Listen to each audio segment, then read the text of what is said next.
Hasan Piker. This is Hasan it. Piker. I bet you Hold thought I on. wouldn't You're come not for you big too, enough. Hasan. I bet you thought I would only go after Ethan Klein, Hasan. I don't have the beard. It doesn't work anymore. Hello, can you guys Professional hear me? streamer, by the way. Yeah. Oh, I can hear you as well. Perfect. Hell yeah. Hasan Piker, I bet you thought that you were safe. Ethan called you Dude. out for being scared of me. You know, Ethan Dude, was very adamant. Why don't you debate BadEmpanada? I can't believe I'm in the presence of such a monstrous tanky who wants the America empire to end. This They're gonna violent ask you this one at tanky. TSA. They're gonna ask you about this one at TSA. This dangerous man. I just came in here to talk to you about the dangers of platforming people with BadEmpanada's opinions. I think in order to balance it out, you need to have just straight Hitlerian Israel defenders on.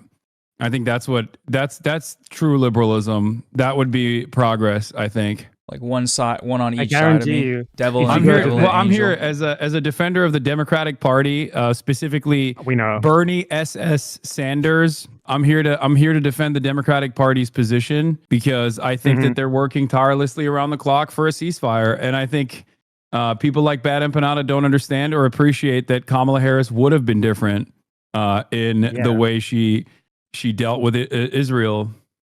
Yeah, she would have invaded. A coalition of the willing would have been put together, and she would have invaded Tel Aviv by now. That's what I think. I mean, concur? yeah, that's BadEmpanada? precisely what I think you believe.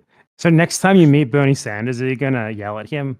No, I'm not going to yell at him because I'm not a freak, and I'm not going to yell at. So I'm not going to here. If you want to have an honest conversation, or a serious conversation, I had an entry point into that conversation with Bernie and AOC as well, but unfortunately they were literally late to their rally to begin with, so we didn't get to talk thoroughly about it. And I don't even know if they'll give me another interview at this point because, like, I have been very critical of their position on Israel, and I've been talking to other people in their other people like Faz and numerous others behind the scenes to try to get them to engage in direct action. Aside from the rallies that they're organizing, because I thought that it would be beneficial both politically and also beneficial for, bringing about humanity to the politics that they represent. But it would be politically beneficial for them to organize a protest or a rally or do something around the unjustifiable detention of Mahmoud Khalil.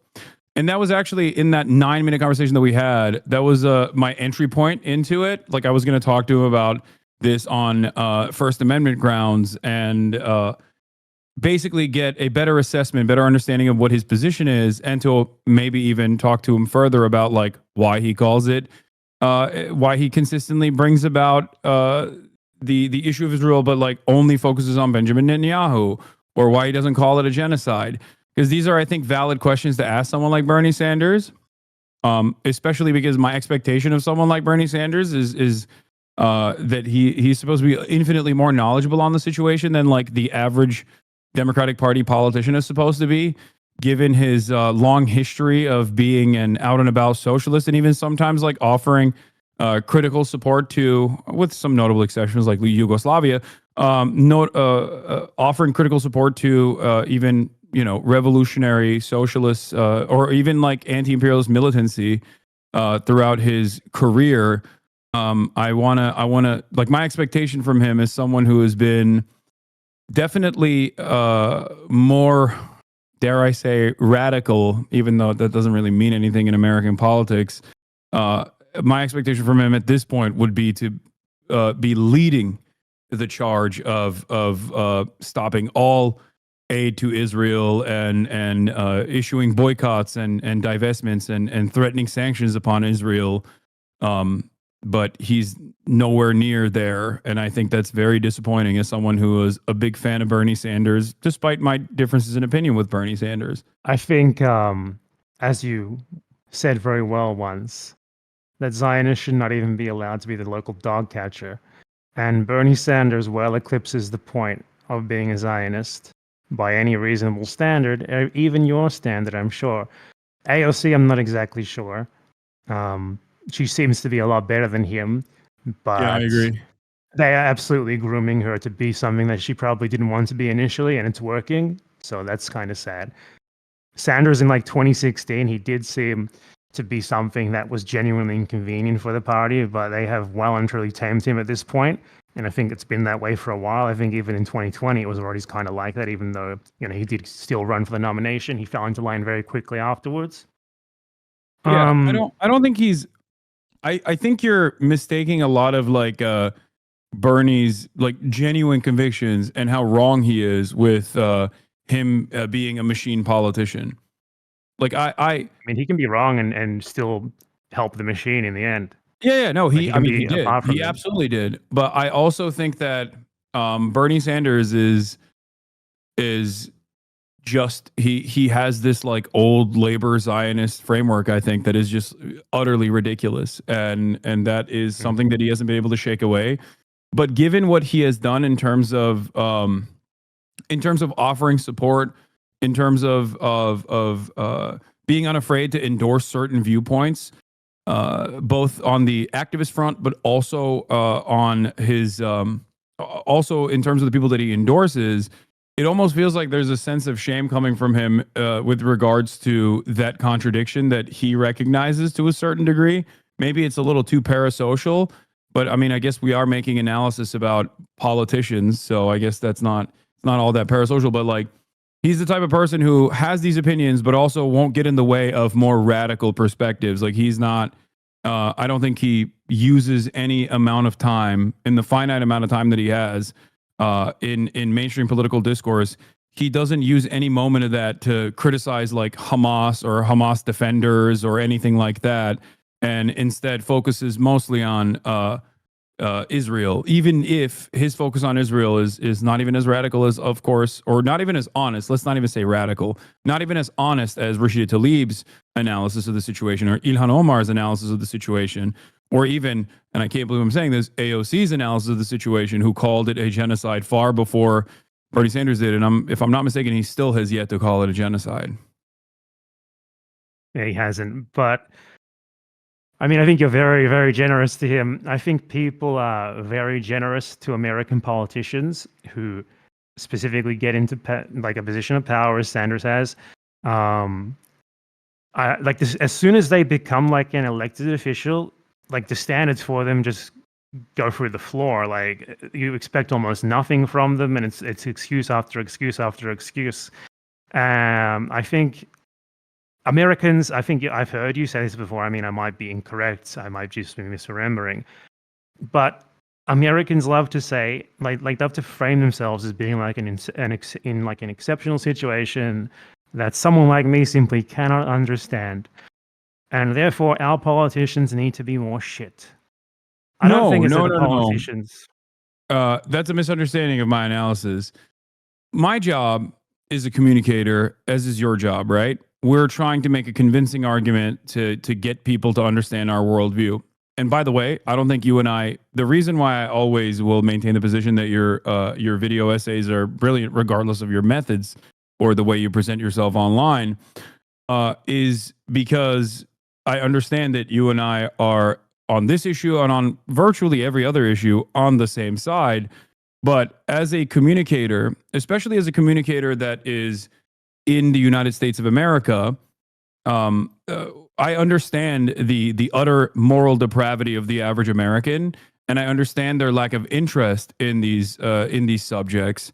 So, in order to make a more convincing argument, I always try to message to the room that I'm speaking to, if that makes sense. And I think a part of that is also to grade politicians on a curve as well. This isn't to say that they're like doing fantastic or to defend them, but there are, as you've also presented yourself, like there are certain instances where they engage in defensible actions. Like the nuance that exists between AOC and Bernie Sanders is one that you recognize as well. But if you were to ask the average person that is like against both of these people, like people that look at it and say, well, these are both politicians that exist within a bourgeois capitalist duopoly framework, they're not doing what is necessary in this situation. I apply that nuance across the board I apply that charitability and nuance across the board to all politicians that I talk to, or all politicians that I analyze in general. Like Chris Van Hollen is a great example of this, right? He's a regular run-of-the-mill Democrat. Do I think he's a good dude? Do I think he's going to bring about like a proletarian revolution? Fuck no. But within the confines of Kilmar Abrego Garcia's return, or at least like kickstarting the conversation and getting Americans to pay attention to the immigrant detention structure that we have in the United States of America, I think what Senator Chris Van Hollen did, which was to fly to El Salvador and directly demand proof of life for Kilmar Abrego Garcia, was incredibly important. Was incredibly important because it drove the media cycle. It led to more Americans finding out about this unjustifiable detention strategy that the administration is offering. So I guess basically what I'm saying is I understand the moral depravity of the average American and adjust my commentary appropriately to that, just like I understand the lack of interest from the average American politician in addressing any of those issues, and I grade them on a curve. Okay, but the problem is... People, by the way, are saying, no, you got to restart stream because you're at 12 hours. Sorry. It's a lot of money. Okay, I think we're back. Yeah, you're live again. We just all agreed to support each other and agree with everything that each of us say always, and we're best friends and we're moving in together and we're roommates. I'm going to the Argentinian prison that you guys are streaming out of. Jail. You should just leave the US, by the way. I don't know why you don't just do that. I mean, I'm sure you have like 100 friends who you all love there, but you should just leave the US. It makes everything way easier. You can't get sued by Ethan Klein, for example. No, well, I was just talking about this earlier because there was like a prominent liberal academics who study fascism are leaving the United States, and here's why. There was like a New York Times article on it, but it's like, I'm stubborn. I'm a very stubborn person, and I feel like I'd rather stick it out and see where it goes rather than to leave the United States of America. Well, I used to think that the US actually was probably the best place to be because it's one of the few countries where you basically can't get arrested purely for speech unless you're like threatening someone. But now, no, obviously not. Yeah, no. Now it's resembling more and more Israel every day. It's wonderful. My favorite country, the most moral nation. Am Israel high? Yeah. So I hear you're a liberal Zionist, Hasan, and I hear I'm a liberal Zionist. Pedophile. But, so going back to what we were talking about. Going back to what we were talking about. The point I was you trying said to a make whole is thing. that, I never got the chance to respond. Yeah, exactly. Like with Chris Van Hollen, do you understand my perspective or like the framework that I operate off of? Like you're where saying that one individual thing that he did was a good thing, basically. Yeah. I don't shy away from politicians unless they're like insane. You know what I mean? Unless it's like Marjorie Taylor Greene, I guess, and I'm gonna look like a fucking clown ass. I don't shy away from giving credit to politicians and offering positive reinforcement to politicians when I feel like they're doing something that I think is appropriate, like moving the needle in the direction, because it's the same framework that I operate with within the Democratic Party, where like these are the available platforms of influence, and I will always go there because as long as our interests align, I have no issue going to those platforms. Because at the end of the day, they are giving more legitimacy to myself than vice versa, in my opinion. I mean, giving you legitimacy, like what's the point of that, really? What is the point of them giving you legitimacy if in the end you do kind of demonstrate support for them in many cases? That's the thing. I think people see you very much as a Bernie Sanders guy, even though that is sort of contradicted by what you said earlier. Maybe it's erroneous. But people very much see you as like a big Bernie Sanders supporter. I wouldn't say I see you as like a big Bernie Sanders supporter.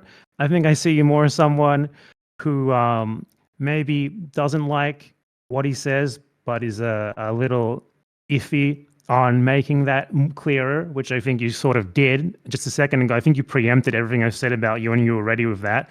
It's cheating in a debate, by the way. No, I actually have talked about this quite a bit, even before and after your statements, as a matter of fact. But you know how it is with clips. You probably don't get that from. I mean, I do watch what you say sometimes. Yeah. Like I don't click. I don't go to any place that posts like a clip saying, I don't think that some such place would even exist. Like Hasan Piker says positive thing about Bernie Sanders. Here's a 20-second clip of it. I don't know what place would that be. but I talk for 8 hours a day. It's very hard for you to in any, like, unless you're watching 8 hours a day, you're probably not going to see the exact same thing that I told you just now. I've spoken about probably 25 to 35 times whenever some chatter comes in and annoys me, and then I go on a fucking long and convoluted rant about you should stop reading your chat, by the way. Yeah, that's part of the puzzle. That's part of how I do this this back and forth. But I like it's just difficult right for people to now, grab. real quick. What's up? Like BadEmpanada, you made like 1 or 2 or maybe 3 videos talking about the AOC Bernie interview, and then I don't know how much you watch of Hasan talking about it, but like just talking to each other now and clearing that up. Do you feel like that clears up anything now that you see that he's kind of No, not really, because I think a lot of that, like there was the initial reaction of the interview, and there was like responses to people who want Hasan, responses to people like who want Hasan but were defending sort of like the whole idea of like engaging with the mainstream Democratic Party and like sort of trying to pull people to your side from them and stuff like that. And yeah, that was basically the whole thing there. It wasn't so much like I said something, Hasan said something, and I responded to it. It was more like that. What I would say is that Americans are way too optimistic with their former politicians. And if there is something that you should preach, it's that these people are ultimately fucking useless, and you're gonna have to do shit yourself. Yeah, So what does that look like? Here's the thing. I Heard of I Mario's understand. brother? What? Sorry, go ahead, Hasan. No, I understand that like the modern Democratic Party is entirely useless. The Democratic Party is well, it's not entirely useless. They can be put to good use on select issues or across the board. Maybe one day it could, in a totally idealistic world, they could be a functional working labor party. Obviously, we're not there, and we might never get there. And I don't disagree with that, but this is I just wanted to offer clarity on the framework that I operate off of, because I think that you and I both will recognize that Americans don't have a semblance of class consciousness.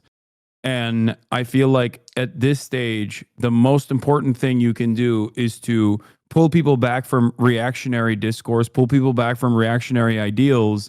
And the best possible way to do that is by constantly reasserting the position over and over again that the Democratic Party has to have a class first politics, and also that you know, these people that have been targeted as like vulnerable populations, marginalized identities that are presented as your enemy are not actually your enemy at all. It's simply a red herring, a distraction that the reactionary forces uses, and the Democrats are wholly incompetent at dealing with because they don't have this class first politic.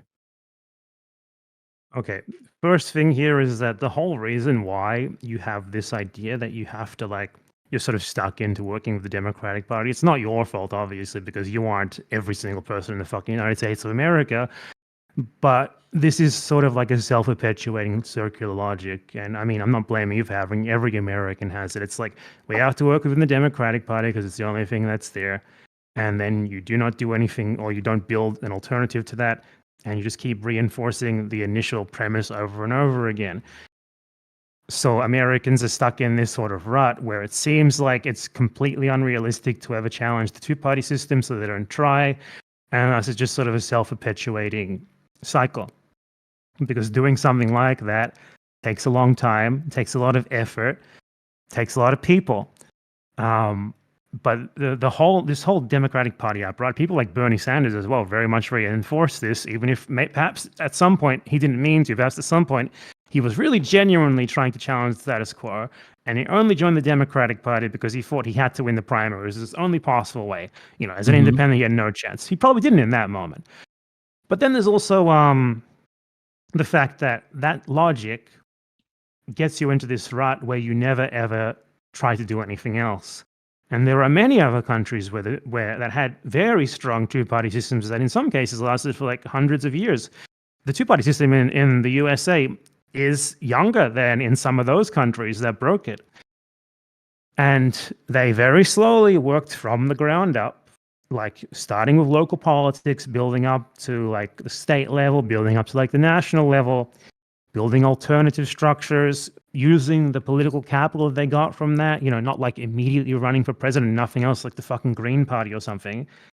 What a fucking joke that is. Like they do nothing but run for the main office. But what I mean is like, you have to start small. You have to build up from that until you can eventually challenge on the main stage. Now, the issue of this logic from me now is that it's too late. Honestly, I'm not sure that we have time for this sort of thing before the consequences of climate change basically take over the agenda entirely, and whatever political system we're trying to get into in this way just totally breaks down. So, I mean, I guess people should still do it, but what I'm trying to say is Americans have like this circular logic that very much serves the Democratic Party as well. It is so good for them. And I think that by sort of working with people like Bernie Sanders, like Alexandria Ocasio-Cortez, irrespective of who they are, as individuals, of whether they are genuine or not genuine, and whether they are great people or not, whether they truly believe in some of the shit stuff that they perhaps forced into advocating for just to stay in line with the Democratic Party. All of that doesn't really matter, because ultimately what they do is they serve this purpose where they give people this idea that you have your voice in the party. You have your voice here in the party already. AOC is there for you. Bernie is there for you. They're already fighting for you. You don't have to do that much yourself. Maybe you can go to the protest yourself. Maybe you can do something like that.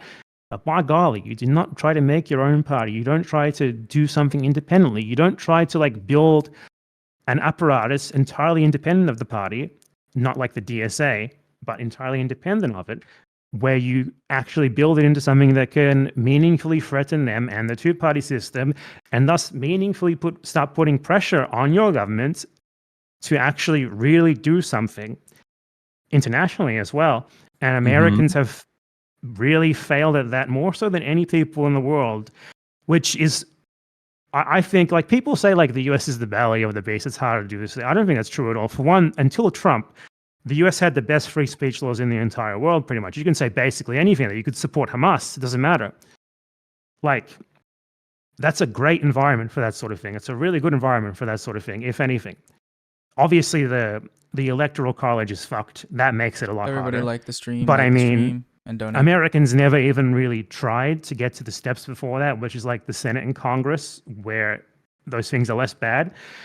So I feel like there is absolutely a failure in the US for whatever reason. Obviously people like, and fucking Twitter Marxists would tell you that's just the way it is. It's a bourgeois controlled political system, whatever. But whatever the reason is, the US is the country, and the people of the US have the most power politically as a bloc of anyone in the world to get shit done for people in other countries. But paradoxically, they do nothing. And I by the way, I agree with everything that you said, and it is also a part of my vision. That's why I talked about class consciousness and instilling class consciousness, and also working on building movements outside of the party. And not like, community organizing, even though that can be valuable as well, but specifically labor unions and building a network of pressure that could actually, that actually creates, maybe even down the line, a third party. I'm not against this at all. And this is not something that I don't stand think in you opposition to, with the exception of what you just mentioned, the Green Party, obviously, because I think the Green Party they're jokesters who only come around every 4 years. And I mean, I think this is yet another point of, it's just another point of like not knowing the full scope of my perspective on this. No, like I'm not here to argue with you. I'm not here to argue with a clip of you or something. I'm talking to you. Exactly. And I'm telling you, like, I agree with you completely, and that's a part of my framework. In what I was responding to there was what you said about making the Democratic Party more class conscious specifically. I think I think that's impossible. It's virtually impossible. That's why I said it would happen only in an idealistic society. But But my goal is to use the platform that I have and expand on it so that I can, once again, move people away from reactionary politics and help them focus on a class first politics. And wherever that goes, if there is a mechanism that can push the Democratic Party into actual submission to class first politics, then that's great. If that doesn't work and there's an alternative, if there's an alternative third party out there, the only way that they will reach viability if it's backed by a strong labor movement that actually engages in labor militancy. And even then, I'm not entirely confident that like this can happen in the United States of America. But the reason why I speak on my perspective in the way that I do is because I'm speaking to Americans. And unfortunately, you got to make a lot of burger analogies if you want to get Americans on board. You have to give them hamburgers. Americans are either repulsed by what they perceive to be left politics. I'm not even talking about like revolutionary socialism. I'm talking straight up like basic bare minimum social democratic functions that are afforded by every other comparable OECD state is seen as like radical in this country. Socialism in and of itself is seen as a pejorative in this country. That's why people will say like Nancy Pelosi's the worst thing imaginable. She's a socialist. Like obviously that kind of stuff is really stupid, but I think it's indicative of the average American's perspective on this stuff, considering that, America won the Cold War and this is the imperial core.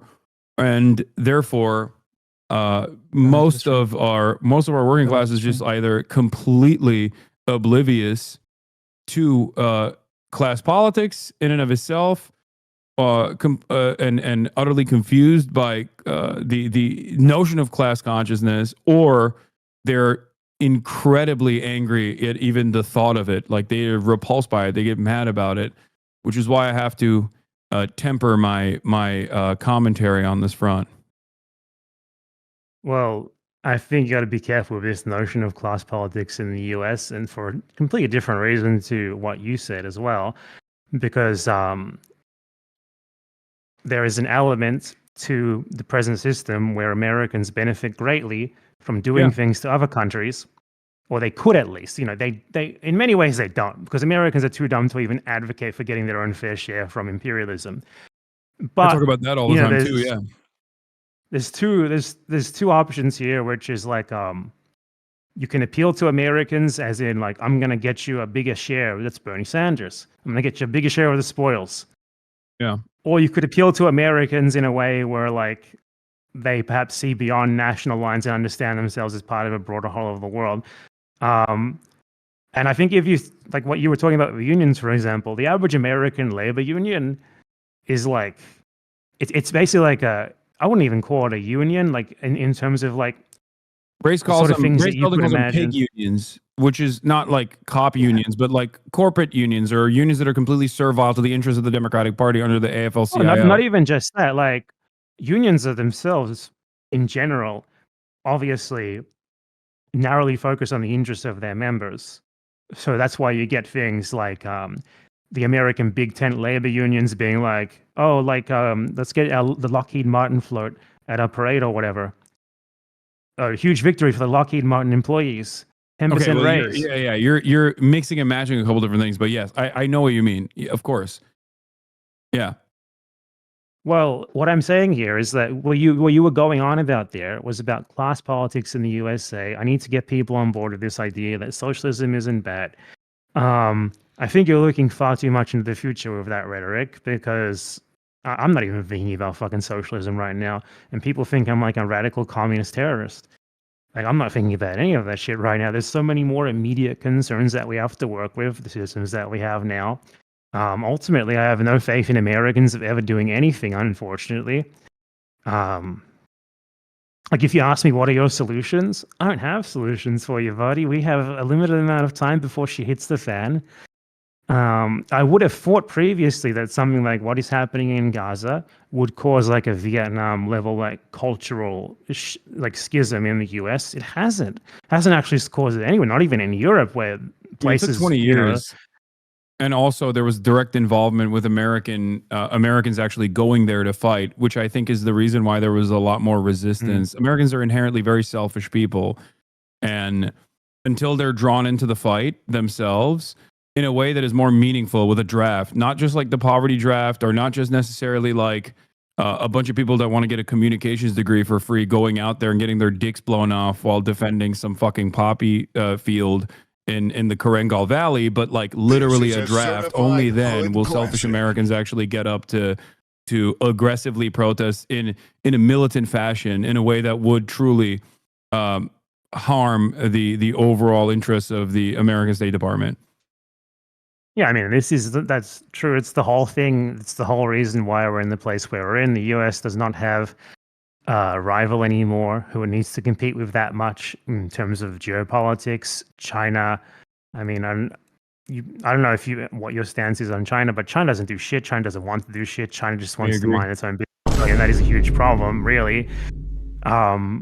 If China tried to do something meaningful regarding what's happening in Gaza, it would probably happen.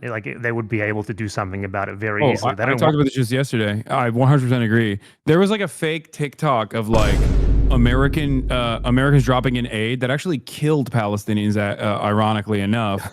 But they were literally recycling the American aid being dropped into Gaza, but this time like saying China was doing it. And they were like, oh my God, how wonderful that China is dropping aid into Gaza. And one, that was fake. China didn't do that. But two, if China wanted to, it's Israel's second largest trading partner. They could literally fucking say, hey, we are going to bring in our military and our NGOs to distribute aid on the Gaza Strip. What is Israel going to do? Say no to that? They can't fucking do that. China could do way fucking more than that. Like we saw with the tariff shit, how quickly Trump folded in the face of actual economic consequences from China.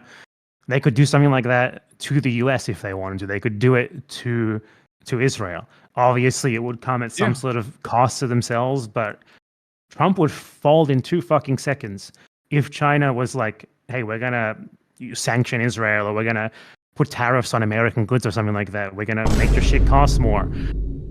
But China does not do that. Yeah. And the USSR was in a position, it wasn't in an economic position, but it was in like a military position and a geopolitical position where it could put a ton of pressure on. So now we have a situation in the world today where the US it's not totally uncontested, but it is way, way more uncontested than it ever has been before. And we're looking at that in Gaza right now, and I can't tell you what to do about it at all. I can tell you what individuals could do. It would get me banned, so I'm not going to. Yeah. But still, even if we all did that, I don't think it would change that much in the grand scheme of things. I don't disagree with you on anything. And also, like I said, this is the exact same shit that I say on my stream for the most part. I'll take it one step further as far as like China's lack of interest in undermining American footholds in its own backyard in the Philippines. I feel like if China operated in the same way as like America did, or even the fucking USSR did for that matter, they could just like arm the Philippine Maoists instead of working with the Duterte government as they did to disarm them and to actively work against them. That's a real destabilizing force in the country. And China doesn't even use it. Instead, they're just doing water spraying operations with their Coast Guard while simultaneously trying to set up an ASEAN security partnership where the Philippines are the only fucking party that refuses to sign on. Why do they refuse to sign on? Because they're comfortable being a unsinkable aircraft carrier for the United States of America. So they like, I'm not, I live in America. You live in Argentina, as far as I know. So obviously, I'm not going to sit here and be like, Xi Jinping should do this, but that is my assessment. But clearly, whatever they're doing has worked so far, at least in terms of like positioning China as a global hegemonic power. But yes, I do recognize that they're being self-interested to a degree where no one seems to care about doing anything to stop the Nazi Israel government from conducting its live streamed child Holocaust. Yeah, I mean, ultimately, it's just materialism in the end. China is extremely good at using the global system that the US set up, so why would they want to challenge it? That's how it is with everything. the Arab states, half of them are US puppets, the other half, they would probably get annihilated if they tried to do anything uncoordinated without the US puppet states helping them. In many other cases, like, I feel like Israel has become something of an inconvenience for its allies at this point, but they're sort of too far in to really do anything about it at this, like, you know, it's been like 50, 60, 70 years of nothing but full support for Israel. So at this point, you know, what are they going to do, especially given that they would have to be, like, the US would have to be the one to really pull the plug, and that's not going to fucking do it, is it? So, I mean, it's probably like the bleakest situation that I could imagine right now. Obviously, like, Americans theoretically, as a block of people, like average Americans, have a decent amount of power to challenge this, but they also themselves have no real reason, no real motivation for doing so, because ultimately, you know, what you said about Vietnam probably rings true. It does not affect them that much. It affects some of them psychologically, and that is about it. They don't see any material consequences from it. You know, there has not been like a massive adverse reaction that could turn them against it. Like, for example, like the IRA, for example, did a lot to like instill like fatigue in the British public on their government to try and look for some sort of solution to the troubles. Yeah. There's nothing like that. There's nothing like it anywhere. Not at all. Well, there's no situation historically that has existed where the captive population has been this thoroughly, at least in contemporary history that I can think of, where the captive population has been this thoroughly ethnically cleansed in broad daylight without any sort of material support to offer from other countries, right? Like, you have no Cuban example, you have no USSR example, and the role that they might have played in the ANC's efforts to resist against the apartheid structure in South Africa. And you certainly don't have American congresspersons doing arms trafficking to Hamas in the way that they did to the IRA. You had American conservative politicians of Irish background doing arms shipments to the IRA at a certain point. You could fundraise for the IRA in American bars, right? So very, very different set of circumstances here. And this coming also after the expanded surveillance state in the aftermath of the war on terror, with a shit ton of social conditioning that Americans totally signed off on, in terms of like Muslims and Arabs being worthy of only death and destruction, and they're all, you know, rapist, barbaric hordes. They're all ISIS. This kind of attitude is reflected broadly in American society, or in Western society in general. But that's the silver lining that I see, because in spite of all of that, I think there's only so much dead children that the average Americans can look at and go, this is completely unacceptable. Like, this is fucked up. Now, you're not wrong when you say there's not enough mobilization happening. People are not fucking shit up in an effort to make this costly, this undying allegiance to Israel costly. And you're not wrong on that.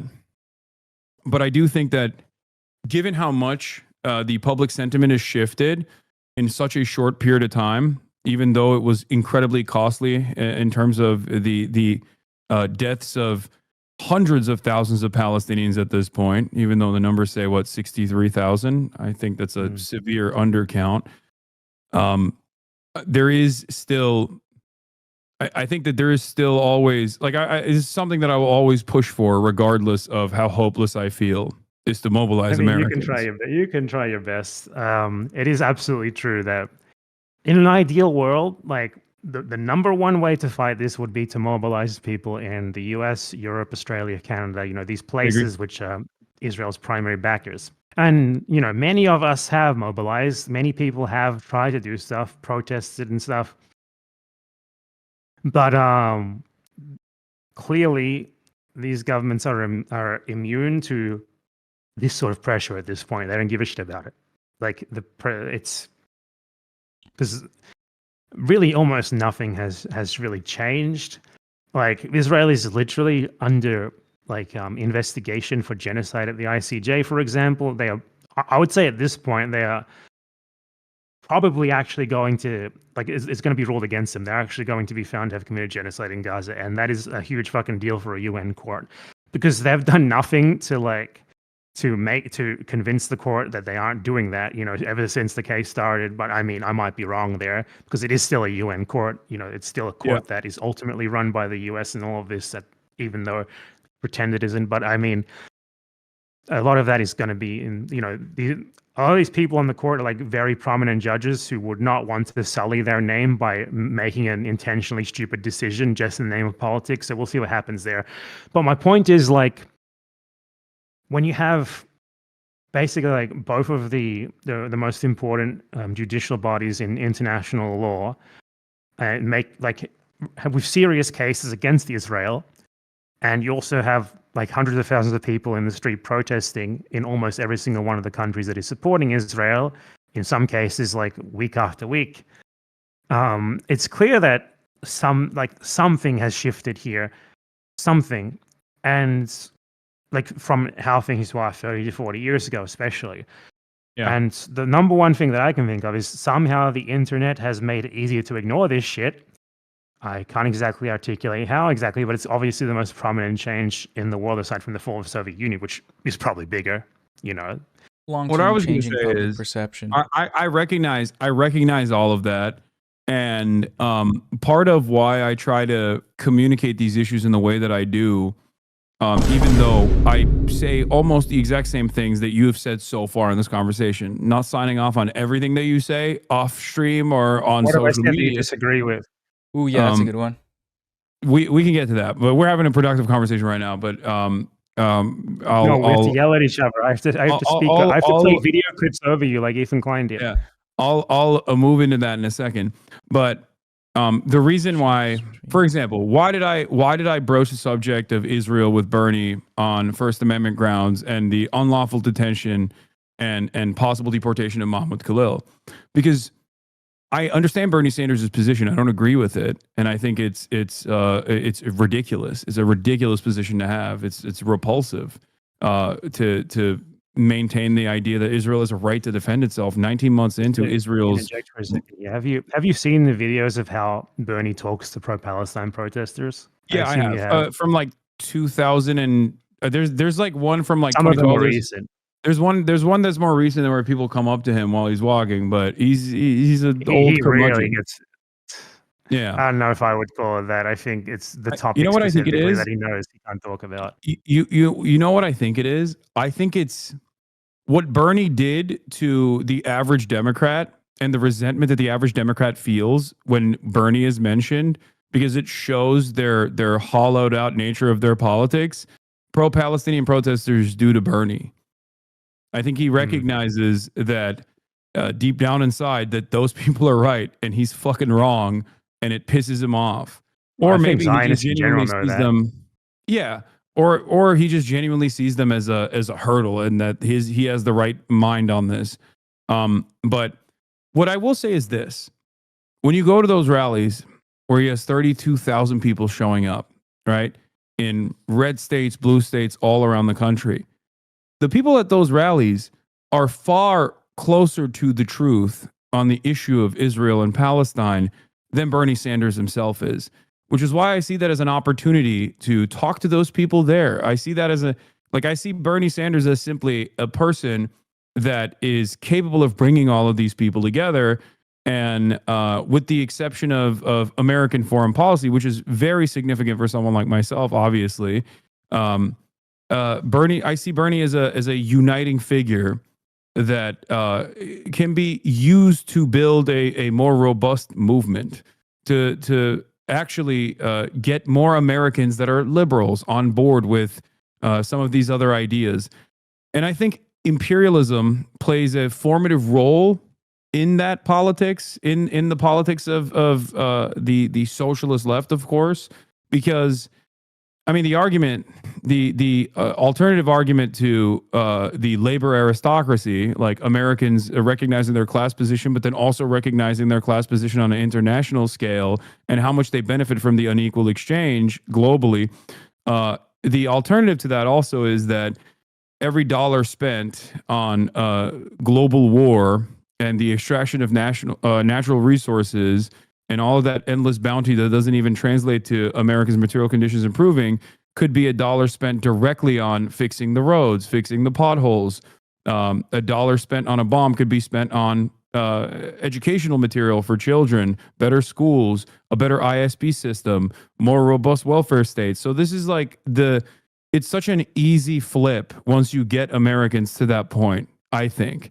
And that's why I, regardless of my disagreements with Bernie Sanders, still hold some respect for him for being able to put this kind of politics in the forefront in a country like the United States of America, where I feel like before his 2016 run, positioning himself against like the establishment Democrats, it seemingly was a rudderless ship heading down the same, I guess, like necro state that we have become regardless of Bernie running.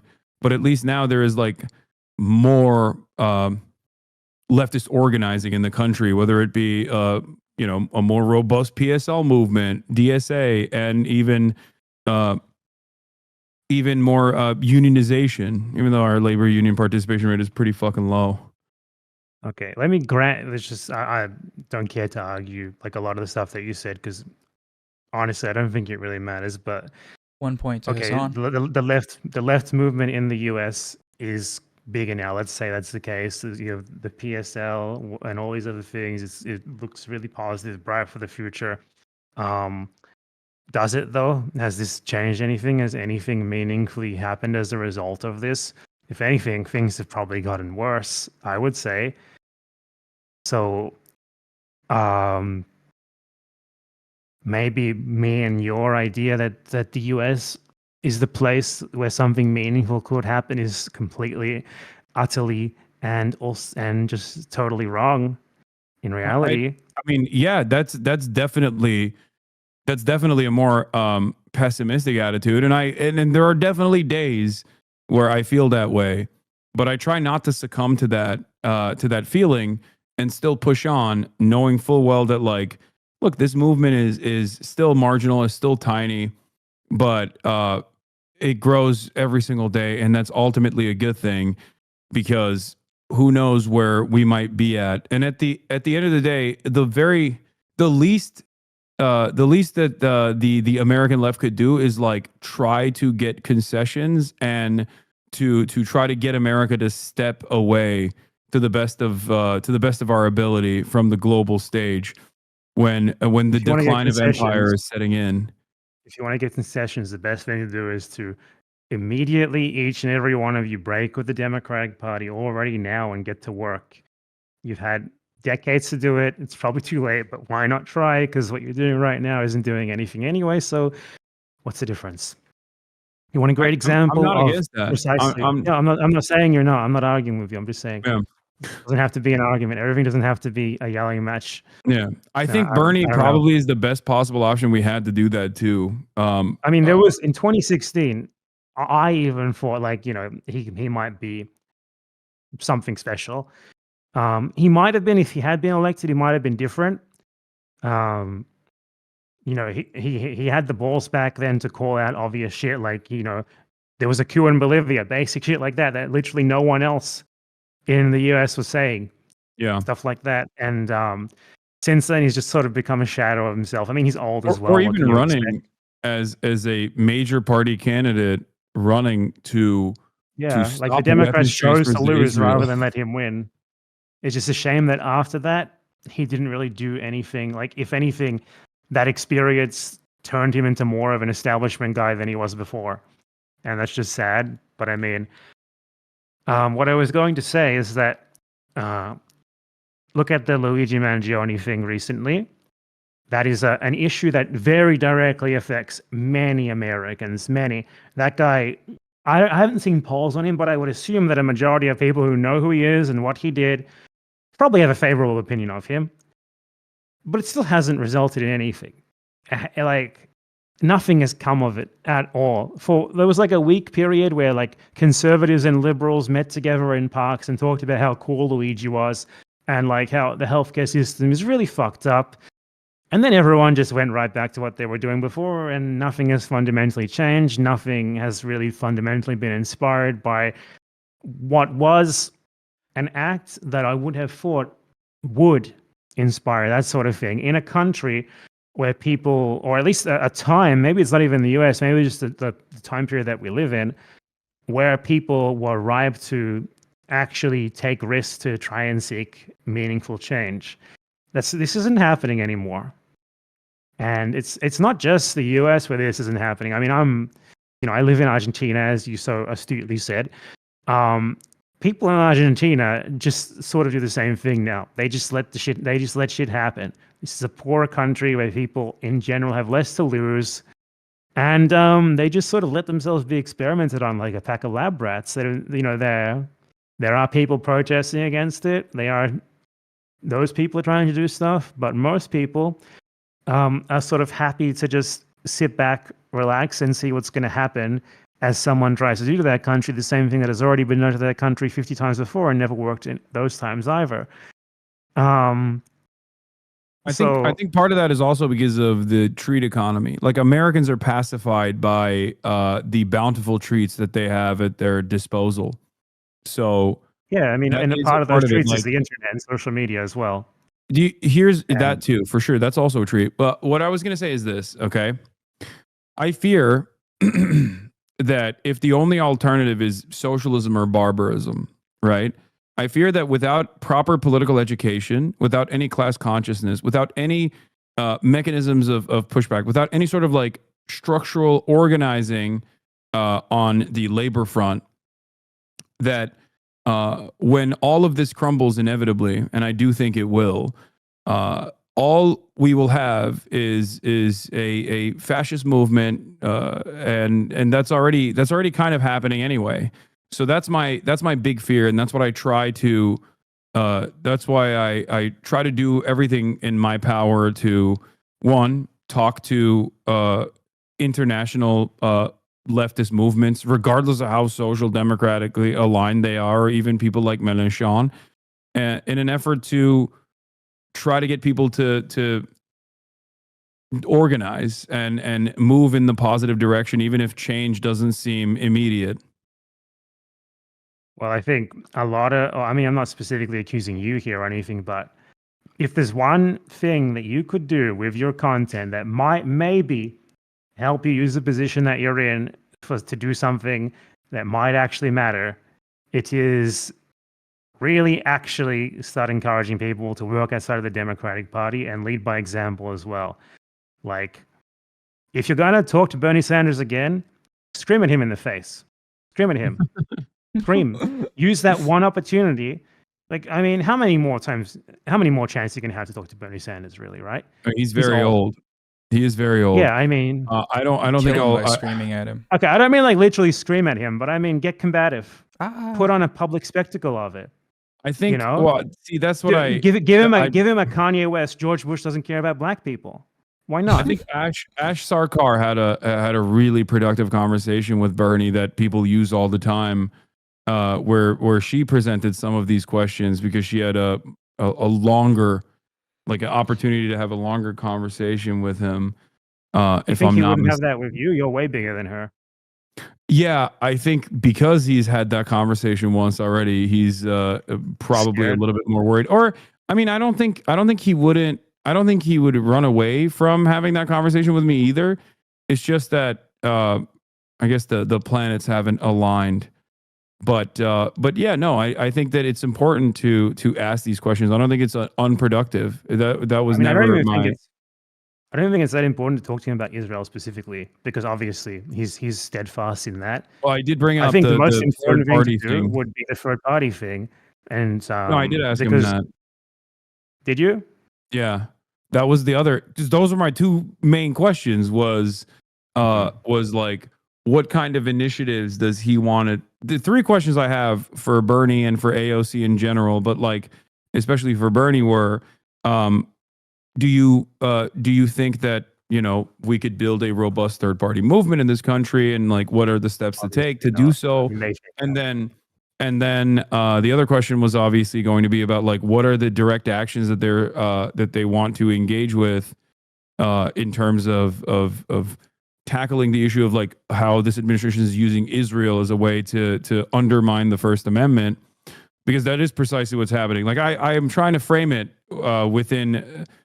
I'm trying to frame these questions or try to get people to ask these questions within the framework of American understanding, like recognizing the selfishness of the average American, recognizing American exceptionalism and American individualism.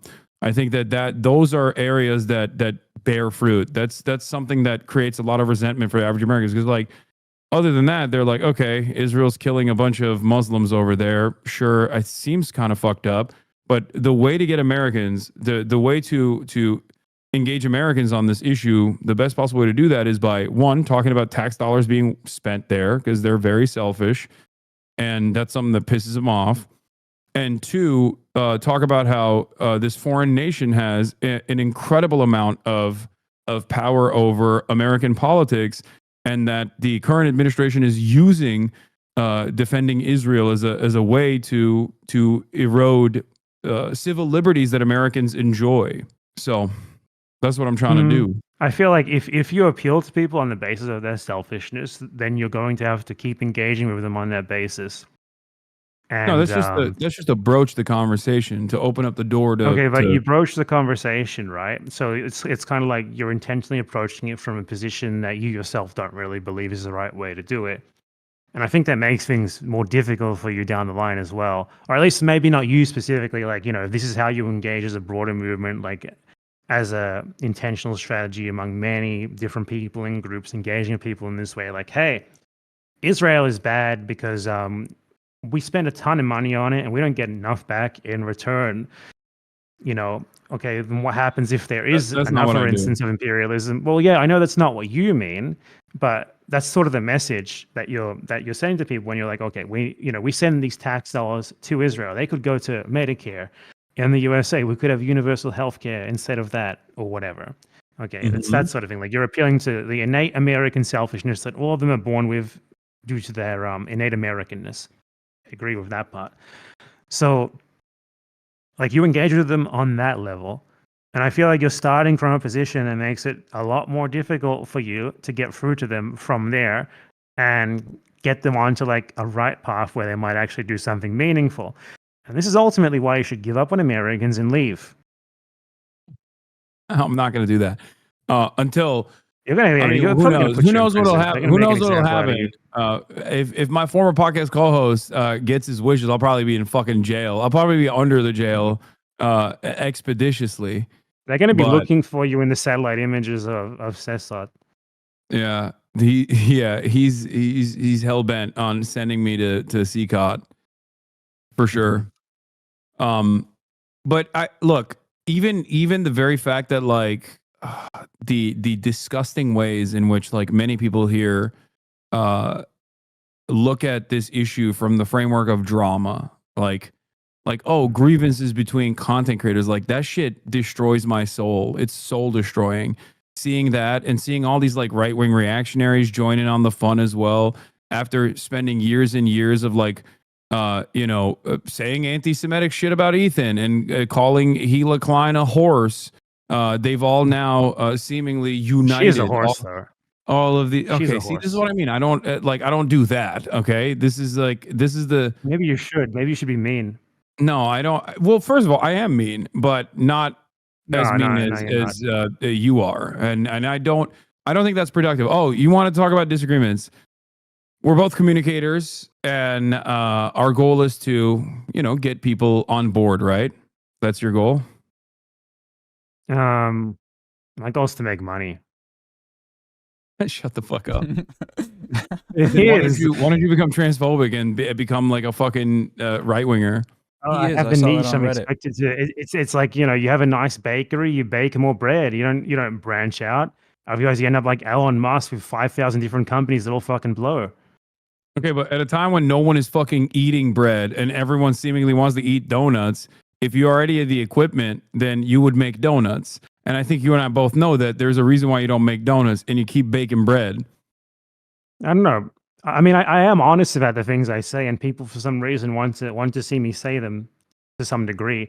So it's like, okay, I already got it. I don't need to branch out. I don't need to start screeching about the gangsters. I think you and I both know where this line of questioning is heading, and that's why you're saying what you're saying. Where is it heading? I think. Look, I wasn't thinking that far ahead. Okay, well, I think we don't think that far ahead. We don't have. I think you're very smart, and I think you're very well read, and I really like a lot of the YouTube videos and the thought and effort that you put into crafting your YouTube essays. I think they're incredibly well sourced. But say thank you first. But no, there is not even a but. It's just that I think sometimes, as someone who's also in the same sphere as you, okay, I think you sometimes get in your own way by presenting yourself a certain way, especially considering that our worldview is something that people, especially in the Western world, are very hostile towards. I think sometimes you get in your own way a little bit with the way you act. You act like a left book guy in a world where can I have an example? So many examples. I think you are. You take a tone sometimes that is perhaps a little too mean for the uninitiated, that most likely shuts them off from actually seeing your commentary. You troll a little too much. I think a lot of those people are already not open to being initiated. See, I think that's defeatist. You have too much faith. I think that's defeatist. Well, I don't think it's defeatist at all, because I think perhaps we can win without them. I think we do not need to appeal to like Burger American, Asmongold viewer, number 8,002 million. Asmongold, by the way, I think his audience is way more indicative of the average American than yours, sadly. But for sure.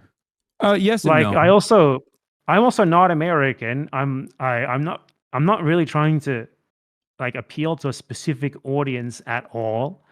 I boot up my stream or whatever, or I write a script or whatever, and it's just whatever I feel like talking about, really. And this has sort of generated an audience, and I talk about these things out of interest more so than specifically like trying to appeal to, like, say, Westerners and get them to my side or whatever. I think in a lot of cases, like, given the fact that I am not actually that big of an internet personality, I'm very niche in reality. I think that exposing people to, like, even if it is by accident, like exposing people to like sort of uncompromising, just tell them what I really think about something, and like be a cunt about it sometimes, might be more effective than you give it credit for, because ultimately, when everyone else is walking on eggshells, maybe having someone who can cut through or is more willing to like just be blunt about it is needed sometimes. For sure. I don't even think that you and I are in disagreement on any of the major points that you've brought up. I guess maybe the only one would be like the framework of like I work with like liberal Zionists or something, which we can talk about, but let's shelf that for a brief moment. The thing I'm thinking of is like they say, what I'm saying to you is so silly for me to say, because that's exactly what people say to me all the fucking time, right? But I don't think the people that say that to me you can are anything you've heard about me, throw it at me. I love it. It's fun for me. Yeah, getting into specifics is good, I feel like, because I've talked to him about it before, and I'm like, I heard this thing, and then he's like, well, this is what happened, and I'm like, oh, okay, that makes sense. Yeah, no, I guess like What's the worst thing that someone has told you about me? No, I know like the fucking the pedophile stuff is like fake. I know all that shit. I know that's not real. Like not a pedophile. The tweets. The fake that's tweets an endangered species these days. The fake first of all, pedophiles are not an endangered species. Holy fuck! There was apparently I mean someone who's not a pedophile. I mean. Oh yeah. Okay.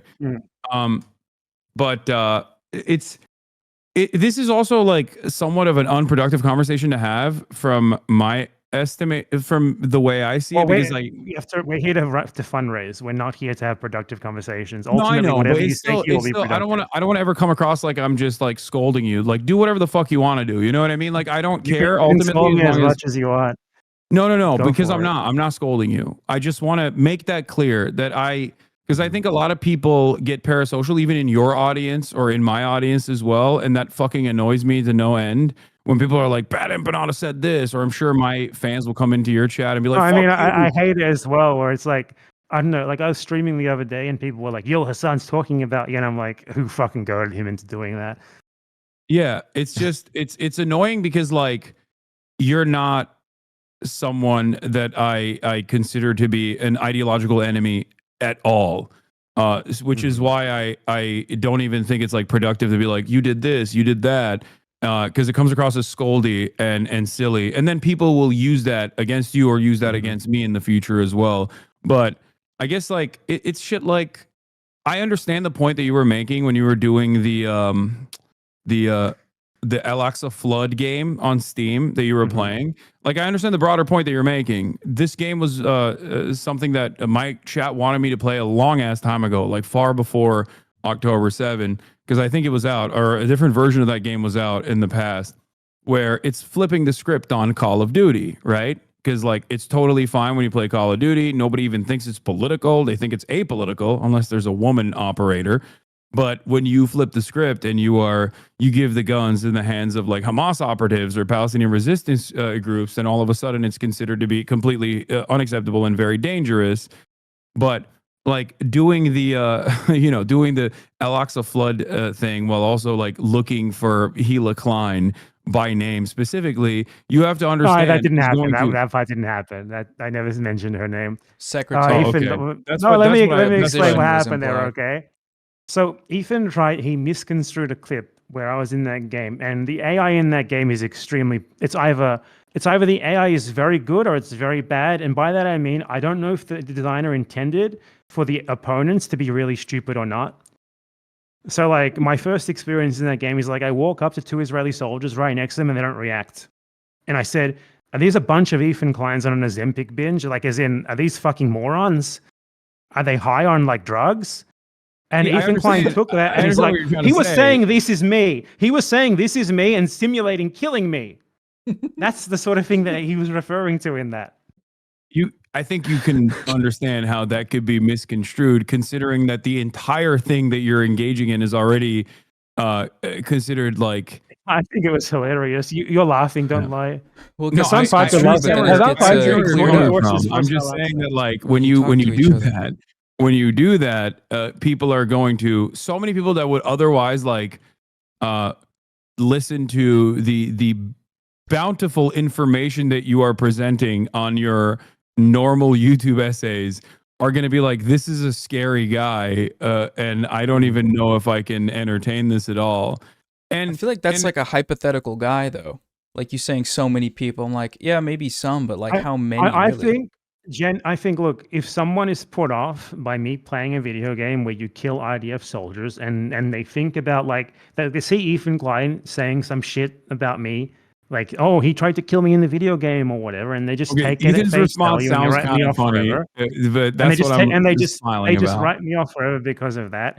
Like, honestly, I don't think I had any chance of reaching those people ever in the first place. That's not true. That sort of person is not going to sit through a BadEmpanada video essay. No, they will see wrong. One source on the screen and they will immediately tap out. Here we go. You're 100% wrong about that.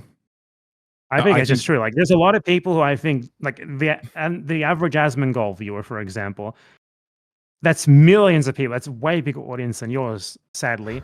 Why are you flexing, Noah? Jesus. I was stretching. I don't have guns to show off like you. It's not fair. No, I don't. No, I've been doing push-ups for my stream, so it's okay. That's impressive. Yeah, the average Asmongold fan is either a fucking rabid neo-Nazi, as I found out earlier today, or the absolute dumbest person you've ever encountered. That's not who I'm talking about. And I'm not even saying like, oh, engage in like civility politics. I'm just saying that there's, I think, a broader audience that you absolutely could inform and potentially even radicalize if you were to soften your approach a little bit more, that's all I'm saying. But then again, Maybe, but that's why I always say, like, I've look, Bad also and Banana grown a and I fucking don't. ton recently, so I'm not And sure. also, Thank you, Ethan. Bye. I always say, Bad and Banana and I don't disagree on our ultimate goals. We just disagree on methods, and that's it. So I'm just telling you, Mhm. like, that's I would I think in maybe not response do to some of that those one things. specific point, I think when you water down your rhetoric in a way where you were kind of talking to people and advocating for things that you might not actually believe in yourself, just as a way of getting their foot in the door, you are sort of bringing people into wrong ideas and the things that you yourself know are wrong as well, in hopes that maybe later on you'll be able to get through to them with something that is right. And maybe that isn't the right way to go about things. Not necessarily. I think you and I think you're I think you can make a much more coherent and clear point about how, like, I'm not even saying don't play the game at all. I'm simply saying that, like, you're not Technically, broaching. the game isn't like actionable on YouTube. You're allowed to play this game No, totally fine. Like I understand. what happened is Ethan literally sent an email to his own personal YouTube rep and got the video taken down. That's what Yeah, happened. he has. He definitely is not the biggest free speech defender, as we've Oh yeah, I found mean, out. in general, though, I just want to say this like on stream. Don't be afraid of him because I can tell you he has been doing that with every single one of my videos, every single I'm not afraid of him at other all. You're people's gonna pay my videos on. legal Yeah, fees, right, not you, not Hasan? you. Just in general, to anyone watching who might make content about Ethan or Hasan? this. Ethan complains about your videos to his YouTube rep Hasan? every time. And the only time it's ever worked was that one video, and it just got taken down. I didn't Yeah, face any consequences. why do you think that video worked? Because like he made the argument that I was simulating violence against him. That was why. Yeah, And okay. That's and my like point. that was the one case where his YouTube rep was like, okay, we'll Like, give you this one, man. Like, I think you'd be a beneficial voice to have on Twitch or even on other platforms. But there's a reason why you can't get unbanned on Twitch, even though, Honestly, as you I think told, your attachment to Twitch is erroneous. You should be on YouTube primarily. It's way bigger. yeah, but that's a different subject. I mean, It's also better for free speech. You can say Zionist here. I know. Well, shouts out to the ADL for that one. Okay, well, can I just pause here what you were saying to make that But to be argument fair, for you? like they did withstand a fuck ton of pressure, and I wasn't banned. If we're being YouTube can't real, be pressured. YouTube can't be pressured like that. That's the difference. YouTube is not vulnerable to that sort of pressure because YouTube is a way more international platform than Twitch is. Way more. It's like they have Yeah. actual business operations in most countries in the world. They have their financial departments are more independent in different continents and stuff. So they are, if the ADL runs a campaign against you for YouTube to do something to you, YouTube will just ignore it. Twitch really can't. Twitch is in a position where they have to. No, I pay know. attention. And then they run it up the chain of command too. I know that they pressure Amazon directly. Yeah. It's really gross. Like the shit that like Ethan and the sex pest community that he is like aligned with have done in terms of like mass brigading and email campaigns and like literally running it up the executive branch all the way to Amazon is completely and utterly psychotic. To the point where border agents are now asking you Ethan Klein talking points. Yeah, well, it is what it They watch is. the content. That's a byproduct of living in the United States of America. And I am aware of this issue, and I'm YouTube salivates at the prospect of me going there to live stream there. Trust me, I know. So Have they contacted you? Or you probably don't want to talk about that if they did. well, I mean, yeah, of course. I talk to YouTube. I have a YouTube Fucking rep. do it. Do it. I You have would a be way more YouTube rep. effective on YouTube. You would be way more effective streaming on YouTube. Come on. I mean, I think the community You would element get of Twitch hundreds of is thousands of views on YouTube instead of just like 50,000 on They Twitch. take Come on. videos views from us though, me and you. Hasan came over. Okay. that's true. Maybe that's true. Yeah, okay, don't come to Don't- YouTube. No. Yeah. Fuck off to Twitch. Yeah, you gotta think about that. But where were we? What were we talking about? Oh, just like we have disagreements here and there. I ultimately don't care what you do. I understand it. I have also a lot of people whose commentary I enjoy that say a lot more insane shit than you do, even. That's the thing though. Like I have this image where I'm like a wanted international criminal, and to be honest, I find it really funny. So I kind of play No, it's into because it a little bit. you have a old left book ass attitude. You're like Mr. Troop Exploder. You know what I mean? What is And that's left like book? Troop Exploder. left book is just I've like only ever heard that old term used communists by on Caleb Facebook. Maupin. Old communists on Facebook and Facebook groups would just like post the type of shit that you post. Well, I mean, do you think that U.S. troops should be a protected class who, like, actually an interesting thing about YouTube rules is you're allowed to call for the deaths of soldiers. Yeah, you can't do that in Twitch either. Twitch, that's part of the reason why I got banned initially with the 9/11 stuff. It wasn't because I said America deserved 9/11. It's because I shit on Dan Crenshaw, who's a veteran and therefore was a member of a protected class. Oh, Isn't that crazy? A fucking American congressperson who was advocating to, at the time, continue giving weapons to Saudi Arabia, which that's the other side of this conversation that's so funny. Because that was me yelling at Dan Crenshaw because he was telling Joe Rogan, like, we got to keep giving weapons to fucking Saudi Arabia, actually. Because these guys, these terrorists, they hate us because they ain't us. And I was like, bro, these are the guys that did fucking 9/11, and you're advocating to give them weapons that end up in the hands of Al Qaeda in Yemen, fighting against the fucking Ansar Allah, the Houthis. So it was a mind-boggling situation. So was that the America did 9/11 context? Was that the America deserved 9/11 context? Yeah. Yeah, that was the context. Makes more sense now. Like you were saying, they caused it because they gave the Saudis the weapons, basically. No, it was just basic blowback. Like that's what I was saying. Not that Americans deserve to die in the fucking. Who do you think Twin did Towers. 9/11? What? Who do you think did 9/11? A little bit here, a little bit there. I have a button. I think it's extremely disrespectful to imply that to imply that Al Qaeda and Osama bin Laden didn't do 9/11. I feel like it's taking a lot of credit away from them in their operation. Oh, no, I think that. Well, I think it's a joint partnership. I don't think you get to fucking work inside. I don't think you get to literally be a known CIA operative and also get to learn how to fucking fly a plane and tell your flight instructor you don't need to learn how to fucking land the plane. And then also then end up doing 9/11 without a little bit of government oversight or lack thereof, I guess. Oh, man. Like when you put it that way, the world like from before is totally unthinkable. Like I would like get black bagged if I tried to enter the US. Probably it's probably been like that for like the last 5 years. No, I mean not that I want to. That's the best thing about it is like people make fun of me. You would get. I think you'd get arrested if you tried to enter the US. It's like, why would I want to enter the US? Do you guys think you're like the place that every single person wants to go to? Why would I want to go there? So does my family now, so it's a Oh, little bit harder. yeah. I'm talking about me. Yeah. No, I understand. People in the US think that are you everyone. A Cypriot, by the way? Are you asking this because of Drew Pavlou? Are you a Cypriot Australian? As far as I know, no. What is your? I don't know much about my background? Greece family history. What's your ethnic background? Greek something? Why are you asking? What kind of Greek? Greek Italian. Oh, what? No. Which islands? As far as I know, Anatolia and then Athens. Okay. So you're not Cypriot. What are you asking? Like Drew Yeah, Pavlov. you know what your people did to us in Anatolia? What did you do there? Am I unlocking epigenetic memories right now? Yeah, right. I have intergenerational trauma, just like the Israelis. That's why they get to do genocide. So I get to do genocide too. And you're Turkish, so you should be careful. You should come to America. Yeah. I know the reason why I say this is because like you got two sides of the same coin. You got the Drew Pavlov and you got BadEmpanada.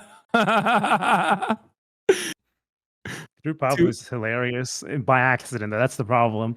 He thinks he's funny, like not by accident, and I can't let that stand. Yeah, no, he's repulsive. He's disgusting. I don't know. You've been over his story on your stream, haven't you? Is it worth going over it again? What, his dad yelling at him? Like the Drew Pavlou origin story? No, not that. The Drew Pavlou origin story. Like he was like a pathetic. Like he actually contacted me 4 or 5 years ago. Like, hey man, I really like your videos. Blah blah blah. He was trying to frame himself as like a left critic of China, during the Hong Kong protest era. Oh, And I was man. actually like I wasn't like against the protest. I was like sort of, let them protest. Why not? There's no need to do this. The Chinese system is strong enough to withstand protests. You shouldn't react in this way. Was my sort of criticism of it. And Drew Pavlov saw me as like an ally because of that, which disgusts me. And he started DMing me. And then like within a couple of years of that, the anti-China grift, when that's your whole personality, inevitably leads to just the far right, basically. Because where else is that going to go when that's the only facet of your personality? Like the big Western enemy. I'm against that. Firebomb the Chinese embassy or something. Well, allegedly, he was in the UK. I don't know why he was in the UK for some reason, and a bomb threat was called in the Chinese embassy from his email, and he got arrested for that. And then I don't know what happened after that, but, from his email. How do you get out of that? Damn, the Atlantic Council has incredible connections. So Drew Pavlov is someone who has, to be clear, Drew Pavlov is the one who originated the claim that I was arrested for like child rape. Okay, so what I'm going to tell you here is with the amount of charitability that someone like that deserves. Drew Pavlov was arrested because he's the one who called in the bomb threat, and he was planning to bomb the Chinese embassy, but the Met Police heroically thwarted his plan. So Drew Pavlov is a terrorist. Thank you, Met Police. They didn't even need guns to do it. They were unarmed there. Yeah. He would have, they're horrible. They have a horrible track record of stopping pedophilia and sexual assault. But apparently, this one guy was so incompetent in his in his actions that they were able to make short work of it. How did he get away with it? This is what I'm saying. Like, there's actually there's multiple videos and images of Drew Pavlov actually being arrested that I could easily work with if I was as petty as he. Oh, that's true. I'm surprised that you don't do that. But in any case, I mean, he's not bigger now. Like he's the most ignorable guy in the world. He's true. He's gonna nut that we just talked about him. He's gonna do an entire stream about this. It's gonna be 8 hours long. Yeah. Like the last time I heard about Drew Pavlov was a couple of weeks ago. Hey Drew, like he's the sort of streamer who is so inexperienced and like amateur in what he does that he opens random links from his chat and it's just porn all the time. Every stream, it's the same thing. No way. Like with Mia Khalifa, isn't that what happened? Honestly, I appreciate having him around. It's so funny. Yeah. Oh, Tom and Jerry, they call here's one point of contention. React-gate. The reason why I had a blockade implemented on BadEmpanada videos for the longest time was because you were one of the YouTubers that was like, fuck this guy. This guy is stealing other people's labor. How dare he fucking do this? And maybe I'm misremembering, but I think that's what you said initially. So I was like, I'm never gonna watch this fucking dude's videos. Like I was watching your videos at the time. Do you but actually not want to stream. talk about the React-gate stuff? Because it might go bad for you. Ooh. No. I think the issue of React content. When you look at React content, do you think has been a positive? Look at Asmongold. This beast that we have, this dragon. Okay, it's a filthy fucking dragon covered in cockroaches and stinky shit, dragon. but it's still a dragon. That's because of React content. I think I think that's fair for sure. You're not wrong. I think that like it's the lowest form of content for sure, where you just like sit there and you go, yeah, but I mean, I'm not even talking specifically about you. Like maybe I did like. I think the reason I responded to you on that is because you were arguing with people who use you as an example of it, and the arguments that you were making weren't that great. Like, but when I react to someone, it benefits them. For example, is an argument that I remember you making, which can be true. Okay, sometimes we have someone here that can speak to it, not to like pull you in, Noah. You were at the fault of this. When people react to my videos, what usually happens is I gain 100 subscribers. I gain like a few thousand views maybe, and that's really it. And the people who watched, especially like on Twitch, I don't really care. I don't care if someone reacts on Twitch, but if you react and you actually upload the clip, it should be enough of like a criticism or like so that you add enough to it that at least constitutes legal fair use. Asmongold does not do that, for example. Like maybe you're a bad example of this. Maybe not the best example of this because you do actually talk about stuff. I mean, there's always something to criticize when it's political. Yeah, I react either mostly the political stuff, or if it's like bullshit content, like I still try to make the most of it. But I think here this is a Noah exclusive, okay?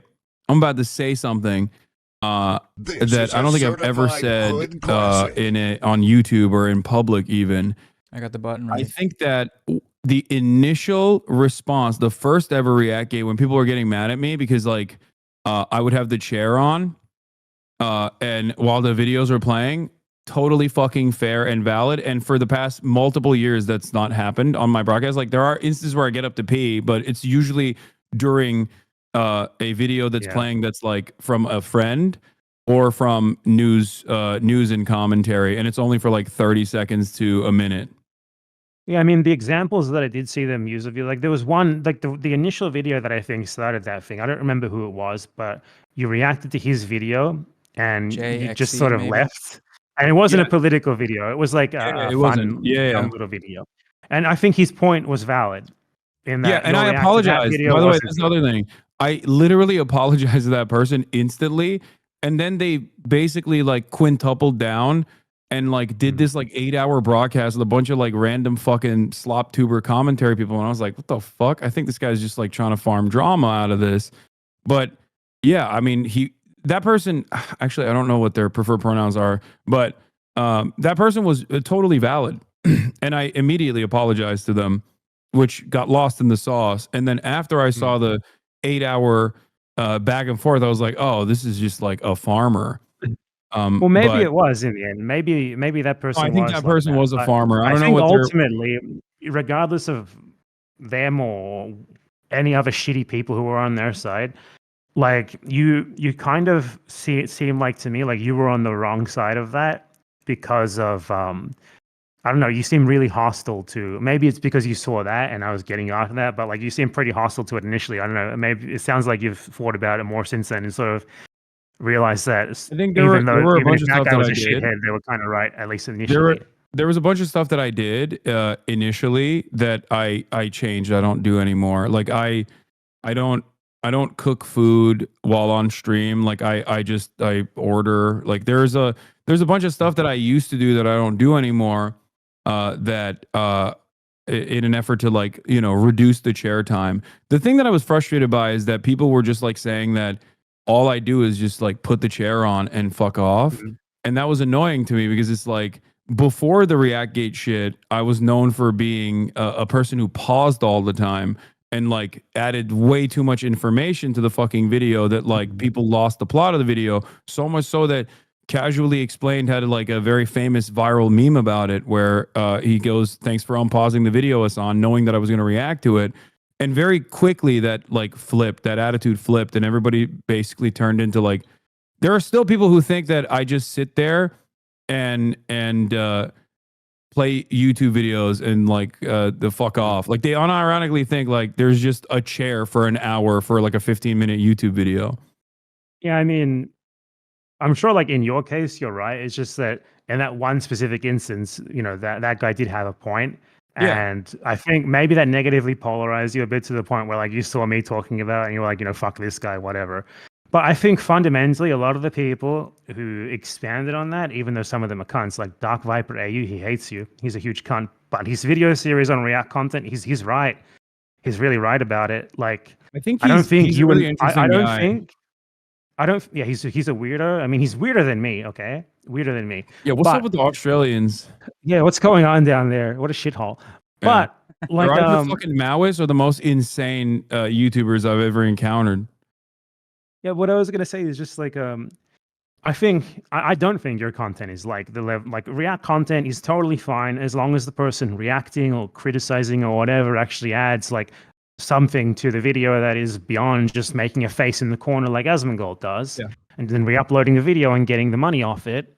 And that's basically the whole message of it. Like Dark Vibe AU has an entire video series where he talked about that. I think he uses you as an example in that too much and unfairly, but I mean, it is He, what he it is. compared it It to doesn't he really take compared it that to far rape. of it. He Yeah, he compared compared it it to to rape. rape. I know. Oh yeah. That was a bit much, but ultimately, I didn't like when people focus on one little thing about the argument to discredit the entire argument. Because that guy made like 10-hour-long video series about it, and everyone just focused on that one little thing.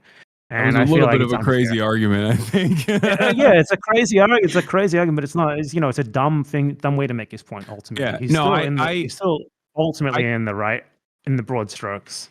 Yeah, I also, like I said, I've taken the notes from all of the people that shit on me for years over that, which is part of the reason why you don't really hear too much about people saying that I'm like reacting unfairly or whatever. I rarely ever react to like an unknown channel anyway, nowadays, and it's mostly just like news and commentary that I'm adding additional commentary over. But that's just something that I wanted to Yeah. explain, because I was like, that was the initial reason why there was a blockade on BadEmpanada videos on the broadcast, because I heard you were like, Yeah, I mean, "Fuck this." I've said that before as well. Like, it's so insignificant. Like, it's Ethan keeps bringing that up. Like, oh my god, you said you wouldn't watch BadEmpanada, and then you did. Like, okay, to be clear, even if you didn't used to watch me for the reason that he tries to claim, like he tries to claim you said I was anti-Semitic or something. Obviously, that never happened. But even if No, that was the case, it's so I don't think so. insignificant. Like, what a ridiculous talking point. Like, you watch a YouTuber who I don't like. How dare you? But Yeah. the actual reality of it is like it was basically a dumb little discussion about something that compared to the genocide in Gaza does not matter at all. Yeah. And for him to keep bringing it up, it's just so crazy. It doesn't I make want any to sense. bury the hatchet. I want to bury the hatchet with what's his face, the Aussie guy that you were, Dark Viper, and also JXE. You should invite him on. I mean, he's a smart guy. He's a weirdo, but he's a smart guy. Yeah, I don't know. He's a liberal though, I assume, right? Or maybe like a Yeah, I labor mean, guy or something. he's like a radical liberal, I would say. He's like a social democrat. Mm. He mostly just hates dumb right wingers, and I mean that's generally good enough for a YouTuber. Yeah, I mean, I think there's, I respect that. That's fine. That's a good entry point into the conversation. You should get him to watch this and get him to come on your stream, get some Yeah. content. Yeah, no, I don't really Do a care about that. fundraiser but- like ours. We just hit 300K. Just so you're aware.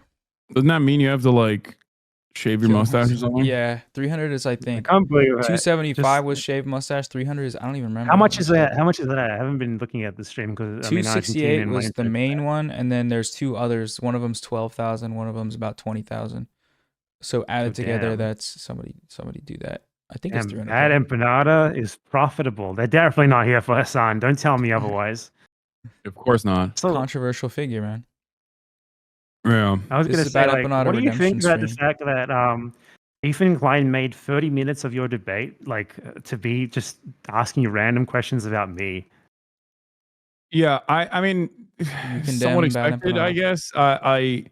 I assume that he did not want. I mean, it was very clear that he did not want to talk about like the main point of contention, which was Yeah. that he was doing propaganda at the behest of Israel and also trying to deplatform pro-Palestinian advocates, which is what he was doing and has been continuously doing.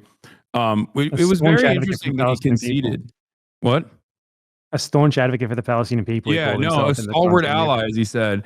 I still haven't even watched the second half. I know you made a reaction video that was Oh, like, you should. how long? Once I'm gone, you should stay on here and do it here.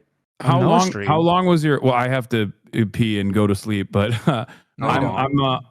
I'm planning on reheating the second part of it. But how long was your reaction to YouTube to Context Nuke? I don't know if you've watched on your stream. I don't think you watched like the main one that I did, but it was like 4 hours long. And I mean, that's long, but a 4 hour long response to an hour and a half video is extremely short. That's really short. Because mine on the first hour, because I ended it at like 1 hour. Mhm. Mine was 8 hours long. Because I mean, it's also I because assume like you didn't do. it's I about assume you you. didn't. I skipped over the personal stuff about you. I assume you have to deal with that, so it makes Well, it way it's longer. not even just that. It was also 8 hours and 51 minutes long. Sorry, 9 hours long. The reason why mine took much longer than yours is also not only did I, dismantle a bunch of the silly ahistorical approaches that he made, but I also would come in with like additional context. So I would just like add, because it was a bunch of clips that were like 15 seconds long mysteriously. So I would just like expand the clips a little bit, like go directly to where he got the clip from, expand it a little bit, and show that the context actually was like virtually the exact opposite of the thing that he was presenting. That's also the average thing with the average anti-U video that I've watched from these right-wingers. And yeah, Ethan's a right-winger, obviously. Like, the main way that they argue is they just play a clip of you, and then I watch the clip, it finishes, and they don't actually tell you what's wrong with it. Yeah, And they just do that over and over again.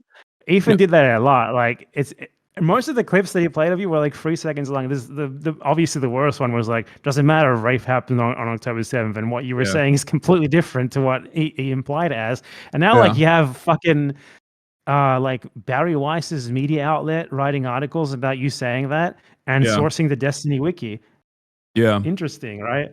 It is. I mean, I guess it's not that interesting. It just, I think it shows that there is a real devolution of like the Hasbro machine, because like in the previous years, I think that it would be like real journalists at the New York Times writing that article, and they wouldn't be fucking sourcing it off of like a sex criminals Wikipedia page made by like autistic stalkers online.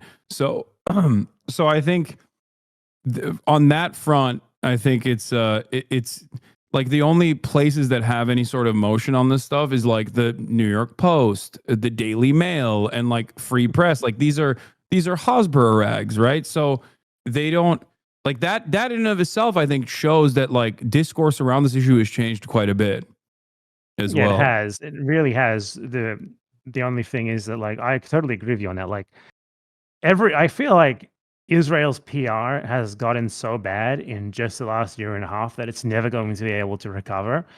But on the flip side, I have, as of yet, not seen any fruit from that fact. It's like people are aware, people know, and nothing has changed. I understand. I know.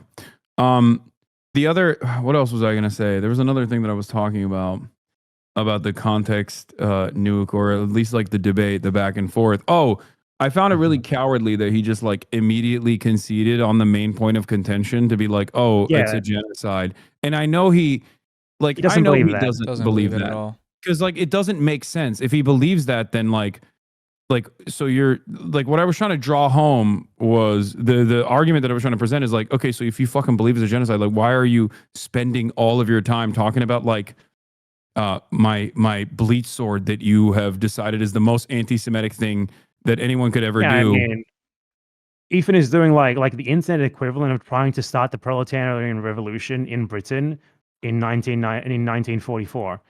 It makes no fucking sense. Like it's that's the sort of thing that you would do if you want the Nazis to win, you know? And all he's doing is talking about how bad pro-Palestine people are. Like he's a stalwart advocate for the Palestinian people. You know, he thinks there's a genocide, and then all he does is talk about how people who also think there's a genocide and who also conceive of themselves as stalwart advocates of the Palestinian people are all extremely bad. And also, Israel is a great place. I mean, no, he doesn't believe the shit that he says about himself, obviously. Yeah, and obviously, like, I mean, in an effort to like basically present himself as like intellectually consistent, I got him to concede that his wife was a terrorist. So like the things that's so insane. I think ultimately it doesn't matter though. My point is, as you brought up Asmongold and as you brought up Ethan Klein as well, like a lot of people don't give a single shred of a shit about real issues and trying to make an impact and go out and protest and go out and apply pressure to their governments. A lot of people don't give a shit about organizing. A lot of people don't even care about learning about the historical relevance of certain militant movements or understanding like resistance against settler colonial enterprise. And why it's a necessity in an academic context. And even when you try to talk about the nuances of these sorts of things, especially within an 8-hour live stream broadcast, especially when you do also crack jokes along the side, people will just like clip you and to be like there was one thing I saw like from the context news where he was like, he said I had like an 8-hour conversation with Nick Pollum. He doesn't know anything. It was very instructive about like a refresher of like all the things that have happened since October 7. He took a clip of that where I said like I don't have a problem with Hezbollah, and that conversation was specifically about like with relation to the resistance that Hezbollah is engaged in against Israel, and you can see it in the clip. But he fucking clipped it to be like Hasan Nasrallah and I don't have a problem with Hezbollah. Like this is really fucked up that he's saying that without even ever providing an argument as to why that's fucked up that I'm saying that. So it's both disingenuous in its framing, and it's also That's the thing. There's When no you come counter. from, like, There's no this- counter to it. Yeah, I mean, when you come from like the default status quo position of these guys are terrorists, you have the benefit of not having to actually argue for why that is. They just are. That's the way these people operate, and like. I'd love to fucking debate any of these slop-tubers, but they don't want to. I'd relish in that. I've challenged all of them. They are all afraid. They're all Asmongold refuses to scared. talk to me now. He won't. He just like he uses me as like the public enemy on his as like the leftist soy woke guy. I don't even understand how that fucking happened. This is a guy who was like a shit World of Warcraft player. And now he's talking about like deporting people and how great it is that they get deported. Where did that happen? He lives in like the fucking woods. What does he care? What the fuck is happening? Because he has 50,000 people watching him every day, and all he has to do is click play and go, yeah, based, and that's it. Do you know about like his history? Like, has he gained viewers from doing this shit? I assume he has. Yeah, because he used to be like a video gamer. What the fuck happened? Yeah, he. I think like there's ups and downs in the streaming space. But I think like he saw that he was getting a lot more prominence doing this, like a lot more relevance doing this, because he doesn't give a fuck about money. He lives in shit. Like he lives in filth. He lives in his own fucking rot. Ceiling like that's just not even. fell down from I'm not the even axe. exaggerating when I say this. It's like a fucking insane thing. It is actually weird to have that much money and then not do anything with it. Yeah, no, it's like way weirder than fucking. I always used to get mad at Berkshire Hathaway, the guy that owns Berkshire Hathaway. It's weirder than Ethan Klein suing everyone. It's what is weirder than what? It's weirder than Ethan Klein using his money to just sue everyone. Oh, sue. Yeah, I mean that's also gross in a different way, but I think Asmongold wanted to. He wanted to sue me as well. I think Asmon did or something. I heard these guys love. They're such Amerifats. They love immediately hitting the fucking litigation button. It wouldn't even hurt you. Like you would just pay someone to do all the work for you, and ultimately, like both sides, like everyone involved is rich, so it's like it wouldn't do anything to either of you. What's the fucking point? Yeah, I think it.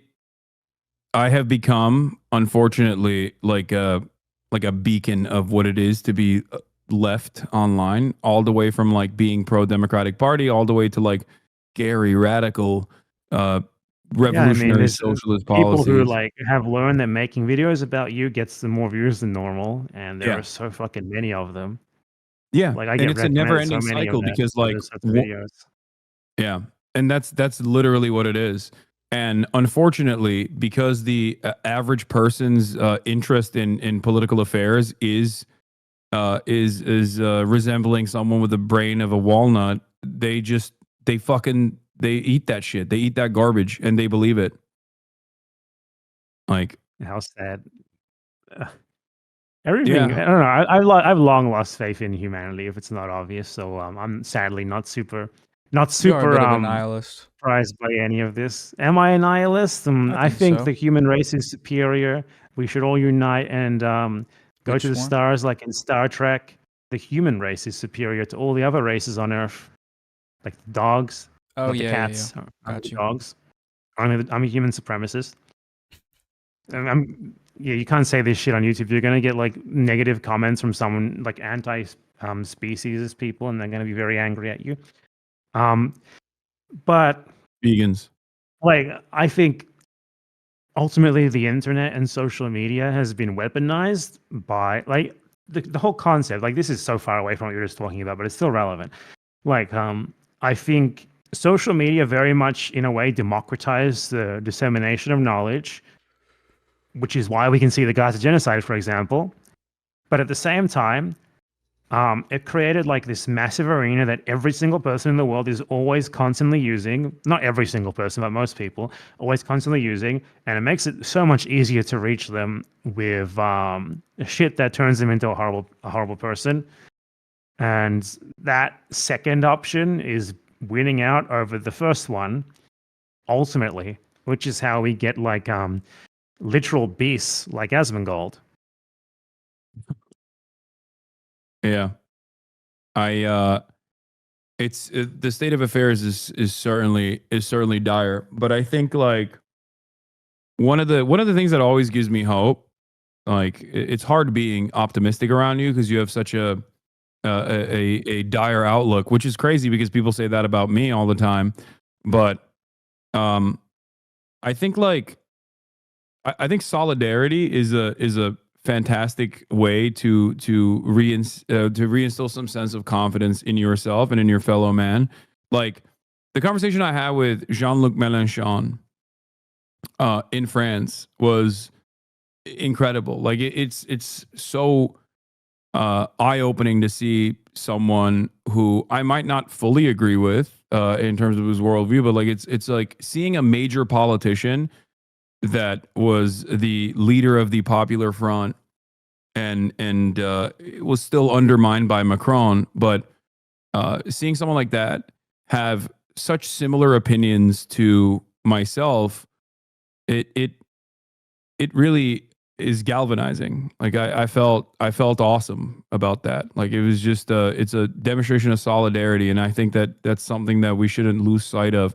Maybe it's difficult for you, BadEmpanada, because you live in fucking the ashes of the former Peronist Argentina that is now controlled by a fucking literal pedophile anime character dressing psychopath. We can talk about that as well. That's and the interesting. IMF's very own dog. I mean, you Javier look at Milei. Mélenchon in Latin America, though. There's 20 Mélenchons, so there's that at No, least. I know. Like Latin America, ultimately, in terms of domestic politics, is fortunate somehow, which is very weird, given that the USA killed all of the good politicians in the 70s and the 80s. That's why we ended up with Lula. I'm not going to elaborate, but like Latin America is like, it's kind of a beacon in the darkness of the You'd world. be begging for Lula right now. It's also not very powerful. It's also instead of geopolitically Milei. irrelevant. I mean, Milei is an exception. Milei is on the continent. He's largely an exception. He might inspire people like him, but Argentine politics, especially in the last 20, 30 years, have not been very comparable to that of other countries in Latin America because the Peronists are so weird. And everything in Argentina is dictated by anti-Peronism, which is weird because Peronists aren't that radical, but you would think they are, given the way they talk about them. So that's just very different. But you know, in Latin America, not just from the pink tide, but even now, like the Overton window is very different to in other places. At least in South America, Mexico not so much. It's certainly not Central America right now. So there's that at least. Like, but yeah, Mélenchon, he's obviously like in French electoral politics, he's very good compared to the American guys. He's like God. But still, like even with, it's so weird, right? That even with someone like that in France, like if he was in power in France, I would have faith. And he's someone who's almost won elections before. You know, he's almost won actual elections. If he was in power, I would believe that he would try to do something for Palestine and stuff like that. You know. Oh yeah. But even with someone like that so close to power in France, they still do so little. So I don't know. I think in a way, like you think I'm a nihilist. I don't think I'm a nihilist. I think right now I'm a realist. I used to be a lot more optimistic. Informed Macron even. Like Macron right now is domestically so fucking unpopular that he has tried to reposition himself as this like guy that's going to have an impact on the global stage. And of course, on the one side, he's doing this like militant posturing against Russia, saying that he's going to send French troops into Ukraine, stuff like that. But also, even on the Gaza side, he has gotten his notes from the Mélenchon side that previously would have been considered radical, but he's like saying he is, I would say out of all the major leaders in Europe, he is one of the, with the exception of like Spain or Ireland, Macron, surprisingly enough, is one of the more, I guess, radical on the issue of Gaza. Yeah, he definitely has been. I mean, he's not great still. Like the French government has been so contradictory. Yeah. Like Macron will say one thing and then his foreign minister will say another. But still, yeah, you're right. Like they're definitely the third best in Europe on the matter. But yeah, I mean, certainly like Mélenchon's ideas have certainly had some level of influence on Macron trying to win back popularity. Especially given that the only reason that like he's still there is because he had to make a deal with the devil to avoid losing. Like what was that, like a year and a half ago now? But like yeah, I mean, it just like like this. We got to this whole thing because it was like I'm a nihilist. I'm not naturally a nihilist. Okay, I have gotten my outlook has gotten less Materialist and less nihilist. rosy as time. My outlook has gotten less and less rosy as time has gone by. If you watch like videos that I made 5 years ago, like I made a video like the world needs Bernard Sanders. What a fucking moron I was. What an You idiot. I smiled don't a think you lot. were wrong to make that assessment. I think you were right. Maybe I think wasn't at the wrong. time, Yeah, but I I think mean, it was a okay, maybe I necessity. wasn't a moron. Maybe I was right at the time. But now it's like we're here 5 years later and everything's only gotten worse. It's so fucking funny that Trump is the president of the US again. I'm sorry. That's so it's especially funny because it's like Trump now is what they said Trump was last time. He's doing all the shit they were fear mongering he was going to do. For me, last time Trump was like a regular Republican who didn't know how to say the right things properly. Like he was way too unfiltered.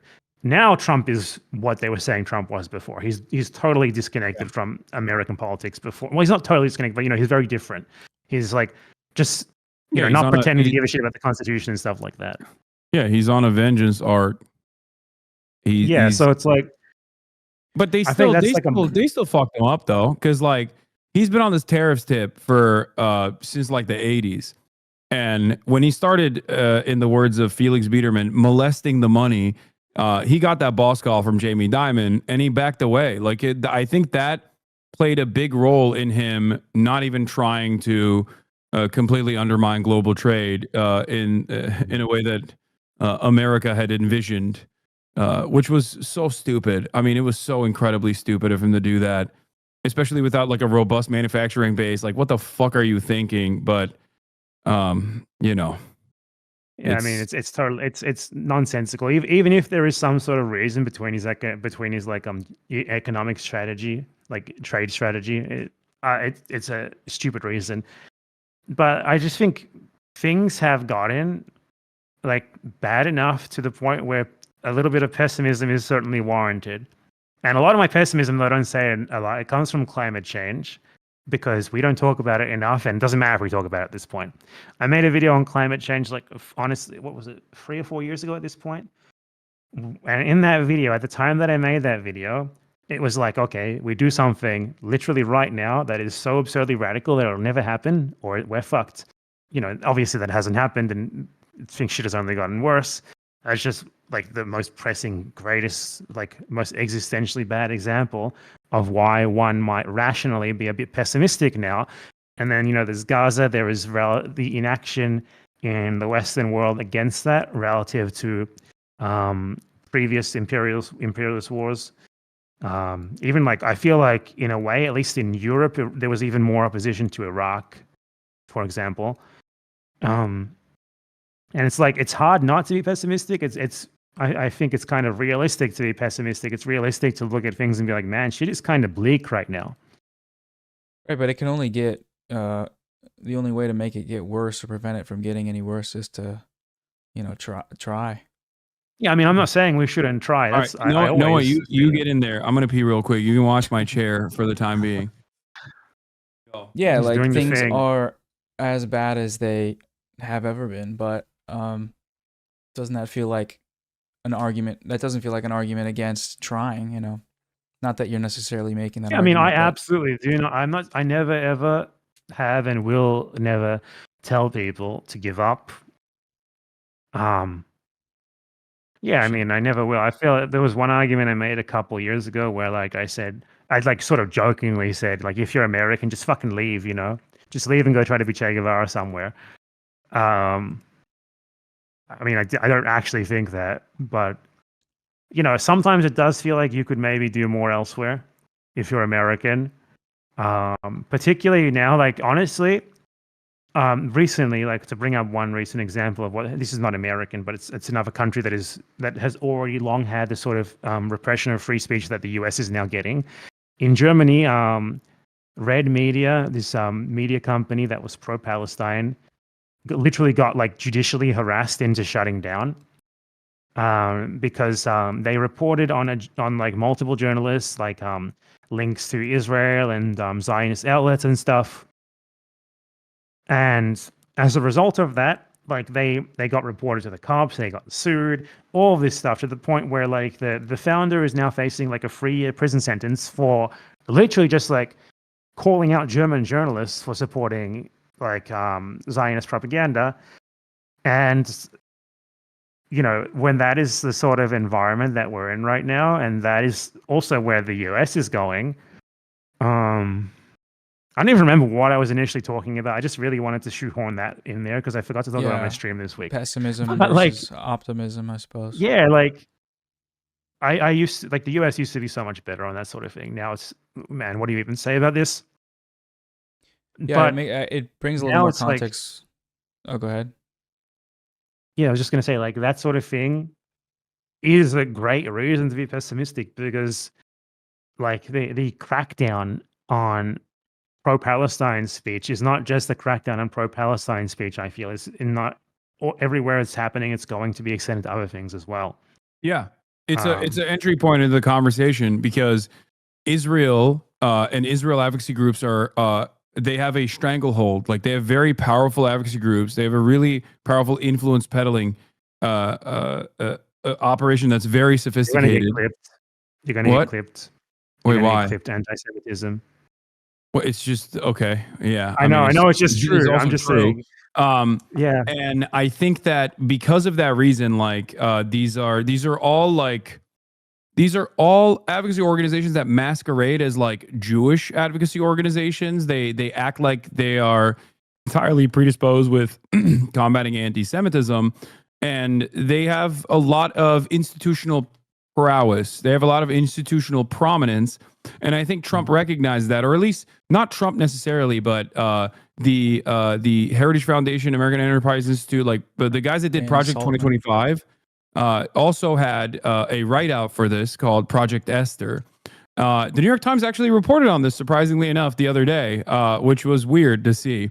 But they detail this. They talk about how the goal is to basically undermine the First Amendment by using the pre-existing liberal adjacent and firm liberal organizations to make this point of attacking the First Amendment for non-citizens and then potentially citizens alike, and create a new legal precedent. The starting point is Israel, but it won't stop there. It will turn into whatever they declare is terrorist, whatever they declare is like material support for terrorism. And that could be something as stupid as like fucking saying Teslas suck. You know what I mean? Yeah, I mean, I honestly, like, just, this is sort of not 100% a response to what you're saying because I don't disagree with it. But like, you can see, like, I don't think Trump cares much about Israel. I think Trump cares about Israel insofar as he sees it as useful to the USA. Not, you know, he's not like an ideological Zionist or anything. No, like Joe Biden was an ideological Zionist. Yeah, I don't think Trump cares about people in the USA being anti-Israel that much, but I think he sees it as a good excuse to like rile his base up against immigrants. Like, we have these immigrants here who are pro-terrorists, blah, blah, blah. And also as a way to like sort of demonstrate without actually really doing anything that, like, look, we're harder on these pro-Palestinian fucks than the Democrats were. Look, we're actually arresting them. We're questioning them at airports. Wait, hold on.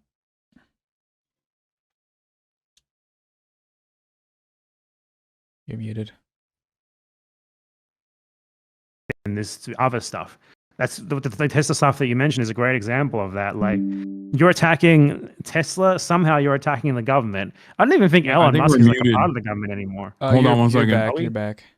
Yeah, I can't even hear Noah. Can you hear him? Wait. Oh, I can hear you now, Noah.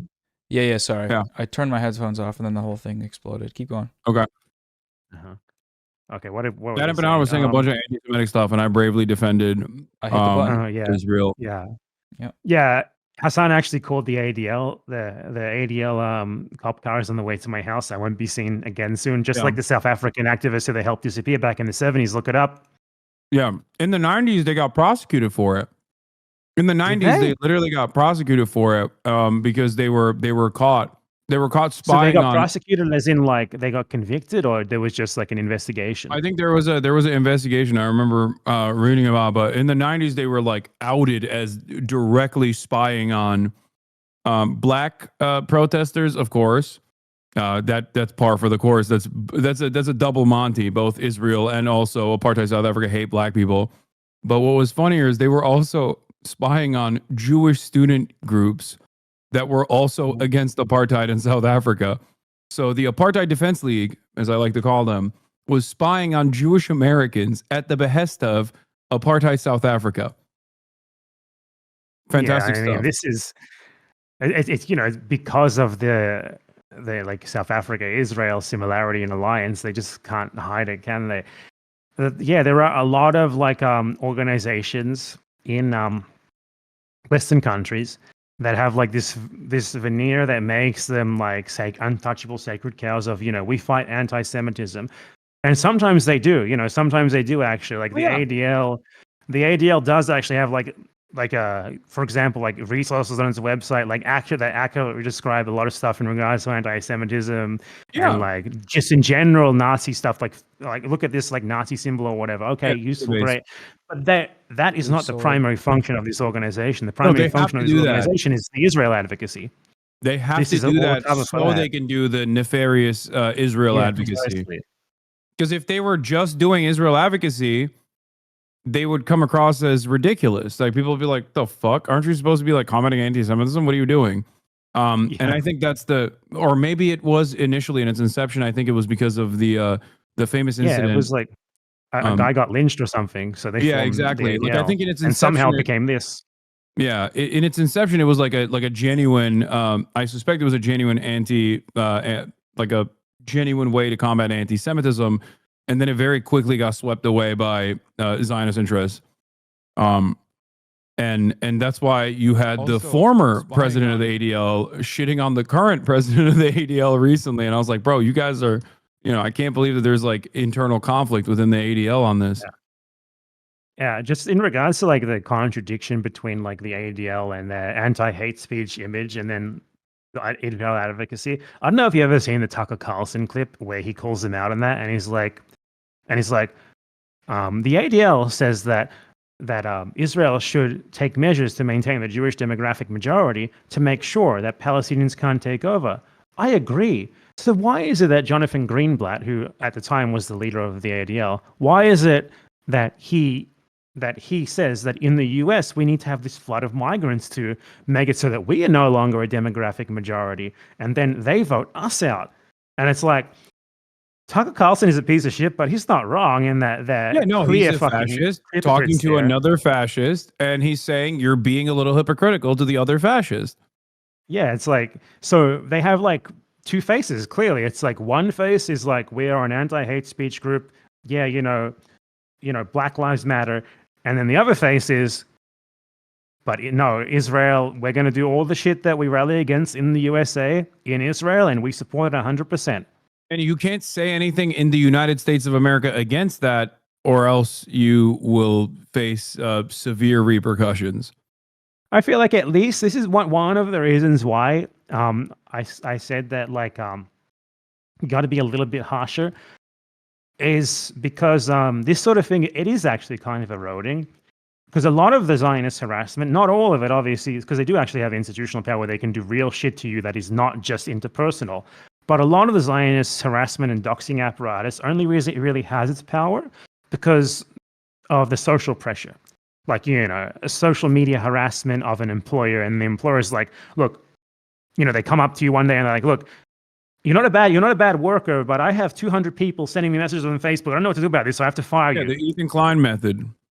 Yeah, and then it is. I think it's absolutely possible for us, at the very least, to fight against that to the point where it no longer has any power, to just laugh in their fucking face when they try to do that sort of shit, and try to educate other people on like how like equating anti-Zionism with anti-Semitism should not be allowed to work anymore.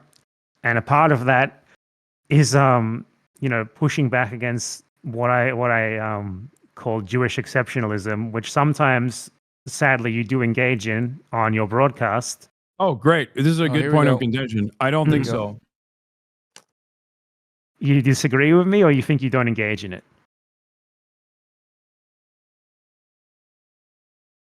I disagree with you. Okay, so you think like pointing to like specifically Jewish people is like something that's like that we should be doing in the pro-Palestine movement? I don't think that they should be the primary focus, but I think it's important to do that because Americans are so fucking stupid that they literally need to see like a Jewish person to be like, oh, I guess this isn't like, I guess, yeah, people are stupid when they say this guy is anti-Semitic, because it is a big focus. And and also Jewish people that play a role in these protests, in the organization of these protests, also recognize that role that they play as well, because that's an important part of decoupling Zionism from Judaism, which I think should happen, because I think it's the truth. I don't think it's like, it doesn't matter to me that like Israel claims is the case, but it's very clear to me, at least from all of the all of the Jewish anti-Zionists that I've read the works of and am very good friends with, that it's not a monolithic force at all. And I think it's not necessarily to shelter the feelings or place the feelings of Jewish Americans ahead of like the death and destruction that Palestinians are facing. But I think when I'm doing this argument, when I'm doing Hasbara, when I'm telling the truth to Americans about the situation, I think it's important for them to also recognize and to decouple Zionism from Judaism, because I think the other scary side of this is that there is truth to the canary in the coal mine, regardless of the fact that Canary Mission has like bastardized that term, that anti-Semitism is like a primary marker of fascist ideology for the most part in the West. And I worry that the only thing that will come about this is the death and destruction of the Palestinians, and then the resentment towards Israel will not stay towards Israel, but will just simply turn into hating Jewish people and attributing them to the actions of Israel. And there will be no progress there. All those guys get so big. Yeah, this active process. And it's also something that the ADL and all these other like Zionist groups in the United States of America actually benefit from, like, because I always say this, like there's a reason why they come after me more than they fucking come after Candace Owens. Why don't they come after Candace Owens? She has a massive audience. I'll tell you why they don't come after Candace Owens. What? Because it's about Israel. Because of what? Because it is about Israel. No, Candace Owens also is anti-Israel, but she's also anti-Semitic. She's not anti-Israel in the way that they care about. No, it's because she's anti-Semitic and anti-Israel. So they can always point to Candace Owens and say, you see, this person is anti-Semitic. That's why she doesn't like Israel. Or same with Dan Bilzerian. This person is anti-Semitic. That's why he doesn't like Israel. But someone like myself who combats against anti-Semitism with regular frequency am a major threat to groups like the ADL or any kind of Zionist organization, because they can't pin me down as someone who is simply anti-Israel because he's anti-Semitic. And that plays a big role in getting young American Jews to also move away from the ultimately, like this is all this, we can't prove either way why they come after you, but I think the reason they come after you is totally different. The reason why they go after Candace Owens, they don't go after Candace Owens so much, is because she's not going to call Israel what it is, because ultimately she's someone who upholds the sort of structure behind what Israel is, which is, you know, like a settler colonial ethno state. She doesn't really give a shit about that. You know, she's an American nationalist. She's that sort of person. She's never going to call out like the superstructure. She's never going to call out what it is at its base. You will. I think that is way more. Sure. That is way more important as to why you are targeted deep down than just this. But you also denounce anti-Semitism thing because they have no problem hiding that part. Like they never even talk about that part. Honestly, like no, you would never know the way they talk about you that you say anything about it. Yeah, but I mean, the point that I'm making here is that you are more of a threat to them because of that than it is because of, you know, you also couch your denouncements of Israel with announcements of anti-Semitism sometimes. And I think what you said was Candace Owens a corollary point with what was being talked about earlier in regards to couching anti-Israel rhetoric for people that, for the average American, in their own material interests, in something that's going to be more digestible by saying, well, it's your money that's going to Israel to bomb these kids. It's like, oh, okay. In the same way that if you bring up the fact that some Jews are against Israel, it's like, oh, okay, that must mean something, right? Even though that's not the center of the conversation, and it shouldn't be. It's still it's a tactical decision, right? You could respond to them in a different way. If someone says to you, hey, people tell me that pro-Palestine people are anti-Semitic, what is the better response to that? Is it to say, my friend here is Jewish and he's pro-Palestine, what are you talking about? Or is it better to say, well, I'm against, you know, I'm against states like Israel, which is states that are run by one group for one group, regardless of who they're for. And this is why I'm against Israel. It's nothing to do with anti-Semitism or Jews or anything like that. And I think fundamentally you should understand that's the problem here. No, I do. I think I do that as well. Nice and quick. Yeah, you do. But when you also point to Saudi Arabia, I will be and my friend told me it's okay, then the implication there is that what if enough of your friend, of people of the group that your friend is a part of, had the opposite opinion? Would that mean that there is, you know, something legitimate to this state? Obviously, you don't think that. No, so why do we keep making this argument?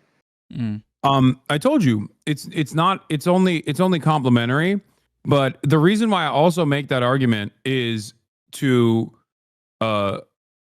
make sure, because like, look, the reality is, if I were to, one, I care about anti-Semitism and not spreading it and making sure that like people understand that this is an issue. I just interject here for a second with something that will get me clipped on the H3 podcast subreddit. Yeah. I think you care too much about it. Too much. I don't think so. Think about, okay, what are Jews in today's Western society? They are basically slightly less white people. They're white. Jews are for the most part firmly a part of the white class. The like incredible like singular focus on anti-Semitism as this special kind of racism that is above all else specifically exists to legitimize Israel. Specifically exists to put a chilling effect on anti-Israel speech. And you are sort of legitimizing that idea by putting such an emphasis on it as well. No. And here's why. A big part of the advocacy for Israel revolves around constantly tangling it with Judaism. That is what I'm targeting. That is what I'm also trying to dismantle. Because I don't care about just simply saying like, I don't give a fuck if I mean there are times the reason why that has so much power is because of this idea of anti-Semitism as some ever-present like singular special kind of racist threat that's always there, no matter what the social position that Jews actually do have at the present moment in time is. And what I was trying to say is that like you legitimize that idea when you talk about it so much, and you always make sure to like put disclaimers in your speech about it. When ultimately, for one, not only does it not matter that in regards to like whether Israel is right or wrong, whether Jews support it or not. But two, when you sort of play into that terms there, which is that, there's always this endless threat of anti-Semitism in the USA, which is something that they specifically play up so much nowadays, especially, because they don't really have another angle to defend Israel, and the best thing they can do is to act like, you know, pro-Palestine people are causing this great anti-Semitism crisis. So when you legitimize the idea by, I'm not saying you do it on purpose or whatever, I'm saying maybe by accident, but like when you sort of play into that yourself by constantly denouncing anti-Semitism, by being a crusader against anti-Semitism singularly. And I'm not saying you shouldn't be against anti-Semitism. I'm not against anti-Semitism. I call out actual anti-Semitism way more than most people on the left do, which is worrying. But I don't think it's like this super singular issue that we always need to be cognizant about. I think it's something that once you learn about it, you know, you can spot it, and we don't need to like always be couching what we're saying in like disclaimers and all this sort of thing to make sure that they don't think we're anti-Semitic, because by doing that, we very much legitimize the Zionist framing of the issue, which is specifically that anti-Semitism is super important. The problem here is not that we are not against anti-Semitism because we aren't. The problem is that very idea that anti-Semitism is presently this massive, like, overbearing threat that we all should be super concerned with, because that idea legitimizes Israel, and it's not true.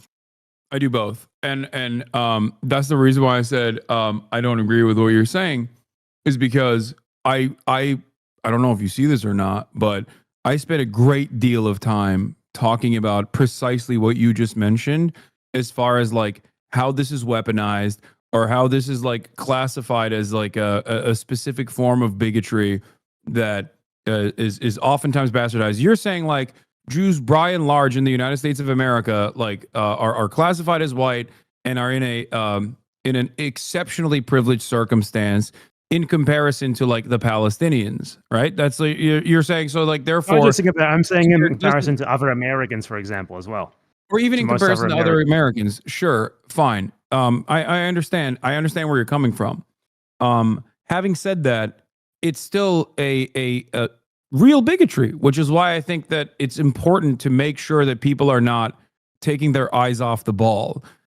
And I worry that because Americans are so wired towards bigotry, that the only way to make a convincing argument for them is to literally entertain anti-Semitic conspiracies. And that is why I think it is not a mistake that some of the largest voices that are seemingly anti-Israel in mainstream political discourse, including but not limited to, is the likes of Tucker Carlson or Candace Owens or Dan Bilzerian. All of these people who are basically they're incredibly popular, partially because they don't necessarily care about Palestinians. They don't give a shit about Palestinian emancipation at all. They're just using this as a popular. They're using this as a way to drive home more nefarious discourse about the ways in which Jews are controlling American media or whatever the fuck. And I think it's wrong too. And I know you agree with me on this, especially on the front like of the whole Israel controls America. Like there is an incredibly sophisticated and very expansive influence peddling operation from Israel into the United States of America that has solidified its like favored client nation state status. But ultimately, America still, if they wanted to, could just as easily make one fucking phone call and stop this in its entirety. Yeah, I think people the Israel lobby is allowed to exist more so than anything else. Yeah, exactly. So you and I both agree on that front, and so I'm not necessarily doing this as a way to say like Jews have this special status in America. Let's only care about them. Their opinions are more important than the opinions of like Palestinian Americans, for example, or anything like that. The reason why I actually, I never entertained that. That was a big point of fucking contention that actually led to the Leftovers podcast ending. Was I was like, the fuck out of here with the Palestine from the river to the sea. Palestine would be free is anti-Semitic. What are you, insane? Like that was the major point of contention that me and Ethan had that led to literally this podcast ending. So I have obviously these red lines, but having said that, it's important for me to at least consistently address that. For a couple different reasons. One, because there are people, especially in like progressive liberal spaces, that do fall into this propaganda that like, this is a product of like anti-Semitism. And two, I don't want to give any credence to the right wing anti-Semitic rhetoric that revolves around Israel, because it's just wrong. It's a wrong solution, or there won't be any fucking solution whatsoever if their desires are followed on. I think you That's why have I stress actually, it. you might not have noticed it, but you have actually sort of become harsher on this recently. Maybe it's because of me, maybe not. No, you definitely have. You definitely have the like, you know, the dog walker comment, the local dog catcher or whatever it was. That was exceptional from you, and that is progress. You might not see it, but it is. I believe recently you also said something. What was it? I was thinking about it there, but I forgot what it was. But you said something in a similar vein to that, regarding like support for Israel or whatever and stuff. And like, no, what you said was, I think it was definitely you. It has to have been you. It was that you outright said that in the context of Israel Palestine, like Jews are like, you know, white people owning slaves, basically. You know, not exactly, but like Jews in Israel are in that sort of social position, and that's true. So, like, Wait, what do you talking mean? about, I've been saying that. I've been saying that since day one. I have time I and don't time think you again have. mentioned that like what Israel has done is far worse than like a Jim Crow. Like Okay, but what you're saying Israel. what Israel has done. I'm talking about the social position of Jewish Israelis. Yeah, that's another major part of my commentary. Is like I always talk about how like the different the ways in which like in the Western world someone can claim that there's an anti-Semitic attack happening when you have a Jewish person who gets the Star of David painted outside of their house. This happened in France, I think, like immediately after October 7. Mhm. But when the Star of David is painted outside of the house of someone in the West Bank, that means something entirely different. This is a way to explain the dynamic of like what Judaism looks like in the region and the power position that Jews hold in Israel in particular, but certainly across the board as an expression of American imperialism. This is a very important part of my commentary from the jump. I've always talked about this. Okay, Like well, my point that here there is was no like like my I don't point think here there's was any getting at, marginalization which of I'm Jews. sure you agree with.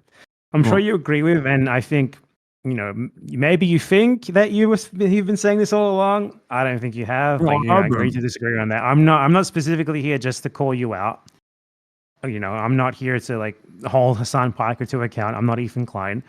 But my point here is that in the context of Israel Palestine, like talking about anti-Semitism is a fucking joke.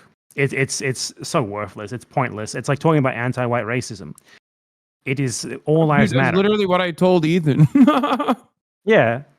in our Well, first when did you tell him that? conversation. Like 4 years ago? In I don't know. When I saw you, like, come on, Ethan, don't call Jewish Voice for Peace the capos. What you should have no, said that there, was what I Hassan said Piker. before that.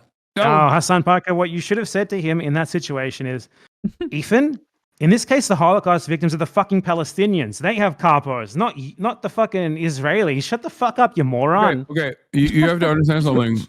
You have to understand something. I literally told him verbatim what you just said, not the Holocaust thing, but I should have. You're right, and I have made this comparison on numerous occasions since then. But um, I One literally point to told him each. verbatim exactly what you said. I was like, "What are you talking about? You're doing like all lives matter shit, like a white supremacist to someone saying Black Lives Matter. Like, why would I listen to what you have to say on this issue? Like, I'm telling you what the Palestinians are saying in this emancipatory slogan, and you, on the other hand, are presenting your feelings on this issue when." If you are at odds with this message, like you are a part of the party, you are defending the party that is doing these actions. Mm. It's the same as listening to someone like a white Christian right winger say all lives matter to black people that are saying Black Lives Matter. That was literally the conversation that we had on October 17th, 2023. So yes, I have been And you saying know it right this. down to the date. Well, I mean, I'm happy to take your word for it. You can go back and watch it. You know, No, I I'm not. go. I'm not going to go and relitigate your clips from 3 years ago. Okay, it's not 3 years ago, but you know what I mean. Uh, I'm not here to do that. I mean, I don't even know why I'm here. I'm here to make money for UNRWA so they can give people food so they don't die. That's why I'm here, honestly. So, Yeah. But yeah, I mean, I I'm glad think at that least now we seem to agree on that, and I will have my entire harassment Discord server permanently watching your stream to make sure that you stay in line. So be very careful. Listen, the Turk does not concern themselves with the opinions of the Greek. Okay, Hideous Ottoman. the Ottoman does not Perfidious concern himself Ottoman. with this. You are a very powerful janissary, though. I will admit. You are literally a fucking like living room ornament. Shut the fuck up. No, I'm the Sultan. Okay, I'm the Sultan here. I'm the I've said for Padishah. years, okay, like the And first you video are I ever the made about Hasan you Piker. are the nubile boy that my soldiers brought in and were like, this boy right here, he's gonna be a good warrior. Drew Pavlov's son is gonna be the janissary, not mine. No, he's a terrible janissary. No, Drew Pavlov recently made a video. He recently made a video where he like it was like a BadEmpanada denouncement video, and it just is totally like random and it's out of nowhere. But he made a video. It's like, BadEmpanada tried to sue me and I won. And it's like I sent him a legal letter because he was publicly accusing me of like raping children. Okay, and I decided not to go through with it. And I ended up raising money for charity and for UNRWA instead. This was like a year ago. And in his video talking about this, Drew Pavlov, like he made like a counter accusation against me that what he had accused me of was true, and part of his evidence of this was a tweet where I posted a poll that said, should Drew Pavlov's children be conscripted into janissary duty? And I shit you not, when the time came for him to put evidence on the screen for his allegations against me, that was what he put on the screen. And the best part about it was that was attached to a poll which was like 99.9% yes. And he edited the poll out of the screenshot as well. And this is specifically relevant to our discussion about the Ottoman and the Greek. So I thought that was funny. Well, I think he would make for a horrible janissary. I would never allow him to be. We would need to get to him very early before Drew destroys his mind. Yeah. You, on the other hand, you have the gumption and the intensity necessary. I'm a bit old. I'm extremely to be in the fucking front lines. What do you think about the Armenian genocide? You're Turkish. I hold you collectively responsible. You know what's actually really interesting? You know what's really interesting about that? The Armenians away from Hasan Piker. So what's really interesting about that is like, well, first of all, in Turkey, it's not even like in school, like I learned it as though it never happened or like people were lying about it. And I always thought it was like interesting because like something just didn't add up. You know what I mean? What? So they just don't talk about it at all? No, I don't know what it looks like now in like current curriculum, but yeah, when I was growing up and I went to I went to middle school and high school all the way up until high school in Turkey. It's like kind of embarrassing to kind of admit this, but like System of a Down kind of played a role in me going, maybe there's more to this, like to this narrative, which is such a strange thing to admit now, like, you know, decades later. But yeah, that was my first like introduction into perhaps the overarching narrative that the state was presenting as true was maybe not true. It's really interesting though, because like I've never denied the Armenian genocide, and yet like that's like the number one thing. It's literally just the first thing they think of when you're Turkish. It's literally Andrew Tate has claimed that I deny the Armenian genocide. He's like like, which is weird because you know he's a fucking horrible monster. But isn't he like? He's been arrested in like every country in the world at this point. He came to America and did a rape. Like he squeezed in a fucking rape in America while he was here for like 2 weeks. It's crazy. It is crazy. Did he get out? Like, did he escape before they? Yeah, he just like lives in Dubai. I think. I don't know. I don't know how the fuck that works. Oof. Yeah, but yeah, like, so what? Like maybe Andrew Tate. What is like the narrative? Literally, me. like they just don't even mention anything in Turkey regarding the Armenian genocide. It's just totally gone. Or they say it's a lie. It's similar to Israel, ironically enough, another state that also I think does not like recognize they left voluntarily. Does not recognize the Armenian genocide. No. The narrative is at the time when I was learning about it was like during World War I. The Armenians, by way of being like Orthodox Christians, I think, were aligning with Russia on the Russian front, with the Russian Empire. And so they were collaborators with the Russian Empire, and therefore they were killing like Turkish villagers, like they were killing their own villagers. So they had to be transferred. It was a population transfer into Syria. And that like along the way of said population transfer, you know, accidents happen, mistakes happen, and some of the Armenians died due to the horrible conditions. But ultimately, it wasn't a genocide, is what they say, and they claim that it's a population transfer or something. But the other interesting part about this, obviously, is that like this right here is also part of the reason why I'm so frustrated all the time with like people that believe that the Nakba didn't happen, or people that deny Israel's ongoing genocide, where it's like, well, if I can fucking understand after having this beamed to my consciousness from an early age that like the Armenian genocide is real, in spite of like what all of the things that I trusted, all of the institutions that I trusted telling me that it's not real, then you can fucking figure out that Israel is also a genocidal state, you know? Yeah, I mean, I think you have to understand as well. A lot of Zionists do not believe the things that they say. That's simply true. Like a lot of Israelis do not believe the things that they say. Like they like in terms of these people are indoctrinated. I think a lot of the time it's not that they're indoctrinated; it's that they recognize a system that benefits them, and they will lie to try to legitimize it or maintain it. I think Israelis overall know what happened during the Nakba. I think in Turkey it's kind of different because there was not like a sort of there's not like a conflict afterwards that they have to benefit from denying it, so they don't really need to think about it that much.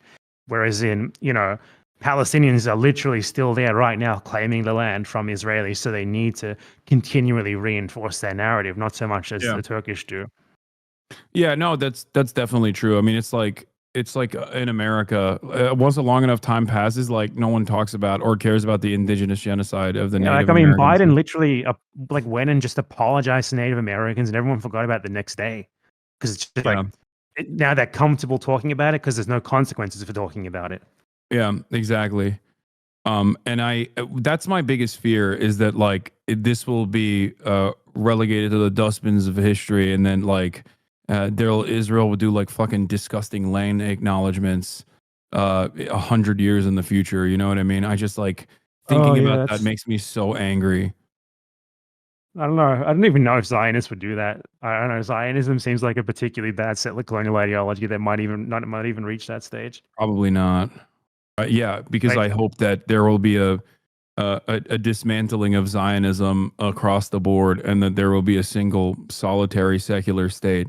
Inshallah. Yeah, I mean, on its own, Israel will collapse probably. It's probably unsustainable. However, clearly, Israel is presently trying to just get rid of all Palestinians. Like they're trying to do that. The problem is for them, they are kind of a small country without basically no geopolitical leverage anymore.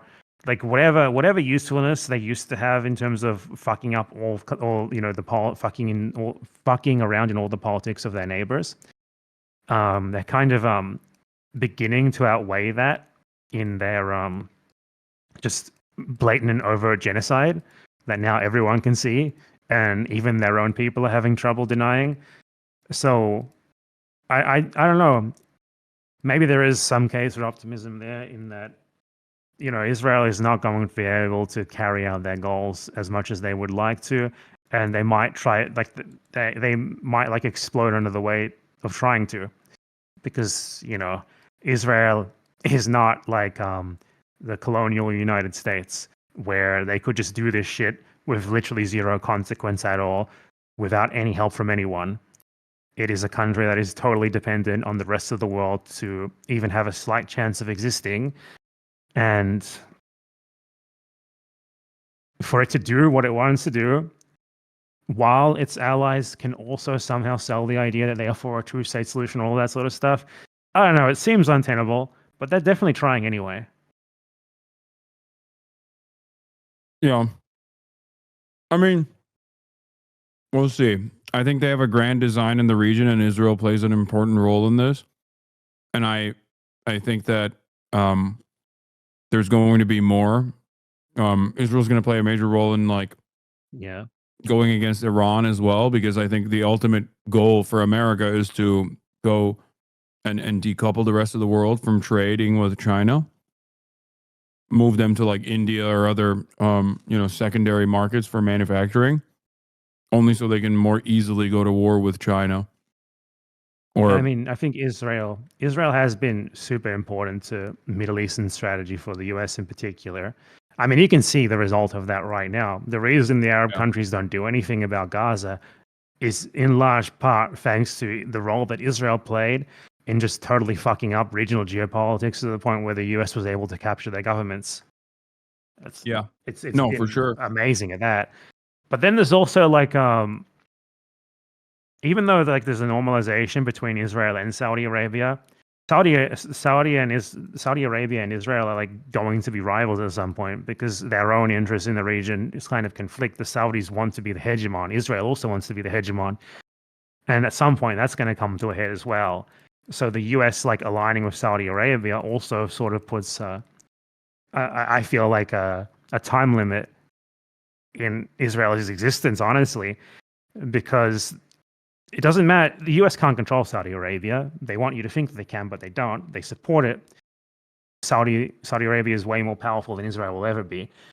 And I think Yeah. that creates a situation where eventually Israel and the Saudis will get into a spat about something, and that will probably balloon into a conflict between the two. It's just will the Palestinians be dead before then? I hope not. I mean, I think if the Saudis were thinking that far ahead, they would already also have a foothold in the resistance to a certain degree, in the resistance against Israel, at least to make sure that there's like decent relations if that time ever comes. Yeah, I mean, I feel like they're too cucked. I mean, the Saudis are cucked to some degree. I sound like a serious political analyst, don't I? By No, they are the US. servile dogs to American interests because primarily they want to diversify their investment portfolios. They want to get a stronger foothold in Western capital. They want Western capital to come into the country, and they care about those things. And they know that, and also they like the weapons and possibly get a nuke. And all I of think those if they things Donald wanted a Trump's going nuke, to they give would them. already have it. No one's stopping them. I think Donald They Trump's might going to already give have them. it, honestly. I don't know. I don't know if they already have it or not, but by the end of Trump's presidency, no, I don't know how long that'll be. They probably will have one. What do you think the Openly. world will look like at the end of Trump's presidency? Nah, dude, I have no fucking idea. I don't know. He's the great peacekeeper. Did you see that Dan Saltman? This is totally unrelated. Did you see that Dan Saltman called you out because it's possible that your interview was 50 minutes instead of 2 hours? What do you have to say to that, Hasan? Truth comes out. Yeah, dude, that was really funny because like I think he openly admitted that he's like lying, and it doesn't matter that he's lying, and Oh, what I matters need is to like the question you narrative. here. I need to, this is your entertainment, okay? I'm a CBP Okay. officer. I'm Iraqi. All right. Uh-huh. Saddam was a lion. And also, Saddam was a lion. Yeah, he was a Baathist. Every Iraqi I've ever met has told me that Saddam was a lion. And also, so how long was the interview? Oh, I don't fucking know, dude. I have no idea. He's I think they did a I mean, you probably weren't counting. they did like a timeline assessment, and I think they like added some time to like when the plane landed or something. I don't fucking know. Like, who gives a shit? I mean, I don't This- know. Like, it's like Hasan Piker was only interviewed for 30 minutes. Okay, so what? I mean, they Like, interviewed the you like point of- in the the point of place where they contention- take the non-citizens. That's yeah, the whole point problem. of contention there isn't like the length of my interrogation. The point of contention there is the fact that they asked me about like what my loyalty is to Donald Trump or Yeah, and people were Israel. trying to frame it like this is normal. Like this is something that happens to you, everyone when you internationally travel. No, when you Yeah. internationally travel and they ask you questions, like they were comparing this to like, oh, you get asked when you give them your passport, and is this business or pleasure? They think it's the same fucking thing. Yeah, no, you it were was literally not. pulled aside for like an interview that they usually only give to like foreigners Yeah. to ask you about also- basically Yeah, whether you're a terrorist. But also, what's funny about it is that like the Department of Homeland Security admitted that it happened. So I don't know Yeah. why they're like still running this narrative that like this did not happen actually, because like the DHS openly was like it did happen, but it's routine. He's lying for likes for saying he was Yeah. politically You want to know who targeted. did lie about something? You ever hear of Ethan Klein's skulls? Yeah, that's That's what the interviewer asked me, and I was too afraid to admit that. Yes, Oh he said, yeah. "Hey, it says here that you have a sword that Ethan said was a swastika, but also admitted wasn't a swastika. What do you have to say about this sword? Where did you purchase I this mean, sword?" at least the DHS guy was 10 times smarter than these motherfuckers, and he just Yeah, immediately recognized that Rashid wasn't a hoofy. yeah. That's why I thought I lucked out with the fucking Iraqi agent. But You I would think think that that was someone who works for them would at least know that sort of stuff anyway, even if they want Iraq, or maybe not. no. I think the reason why they gave me the Iraqi guy was because I assume I don't know too much They about the thought you were an background. Arab. No, no, not because I'm an Arab, but the line of questioning was going to pertain to like Middle Eastern stuff because he asked me if I Mhm. traveled to the Gulf and shit too.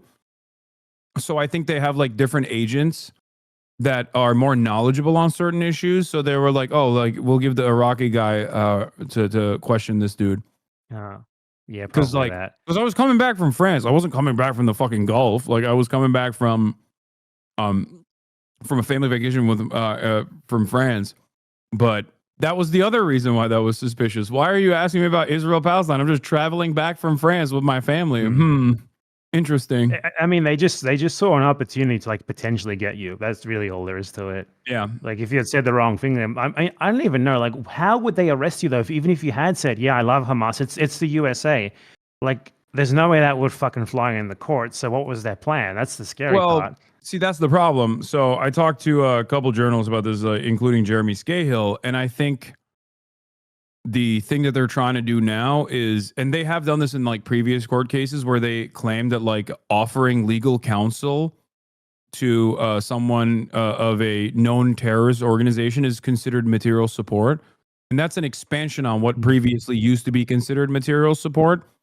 Because speech in the past was not considered material support, but they say this is like speech, but also services at the same time. So I think what this administration is trying to do is basically muddy the line between material support and speech in an effort to claim that like if you actually interview a member of Hamas, Hezbollah, or like the Houthis, you're doing material support, which I think is Yeah, really fucked up. And I did not want to be the precedent-setting court case in that regard. So, yeah, and luckily I had not at the time yeah. And I interviewed mean, they someone, won. but There was no legal basis for that anyway, because the Houthis weren't a terrorist group on the list yet when you did that. So what's? It doesn't sound like a oh very no, yeah, sound case, even by their own that's not terms. my fear. Yeah, I think. Well, I'm worried because in general, I'm worried that like there are so many fucking journalists. Like Jeremy is not in America right now, but like, what's up? Is he gonna come back to America and they're gonna fucking make him a precedent Yeah, like they're setting? basically doing like European sort of laws in the US now. But no, not even in Europe. You can still, as a journalist, interview members of terror Oh, groups. yes, there is that. Yeah, you can't Yeah, say like I like Hamas though. You get in big trouble for that. yeah, yeah. I know. That's why fucking Kneecap had to apologize. And Mhm. did Just you on that see that? point, by the way. Yeah, like that. Oh my god, they were begging. They were on their fucking knees, man. Please don't arrest us. Well, they really fucked them over, dude. They really fucked them over. Like they scoured through thousands of hours of concert footage to find one time where they said like up Hamas, up Hezbollah, to be like, you're going to fucking prison, which is so psychotic. And I totally understand why in that Mhm. situation to be like, oh, that's crazy. We're not doing that. We didn't do that. You misunderstood us. We Wink. meant up yours. What I was gonna say to you is that I heard this from random people in my chat, so it might not be true. But I heard you say like BadEmpanada doesn't know what can happen to us in the US when you speak out against Israel because he's in Argentina. Do you know what happens to you in Argentina when you speak out against Israel? You think we What? don't have an ADL? We do. It's called DAIA. Okay, I I don't know what it don't know. I stands don't know for. what happens. I actually don't know the Okay, Argentinian so hate speech laws. Didn't they fucking disappear like an insane number of Jewish people in Argentina? yeah, yeah. Oh, they disappeared Jewish people. Like this was like the US-backed dictatorship that did it, and they took like a Yeah. bunch of Jewish people and the ones who got released, like who were tested, gave testimonies.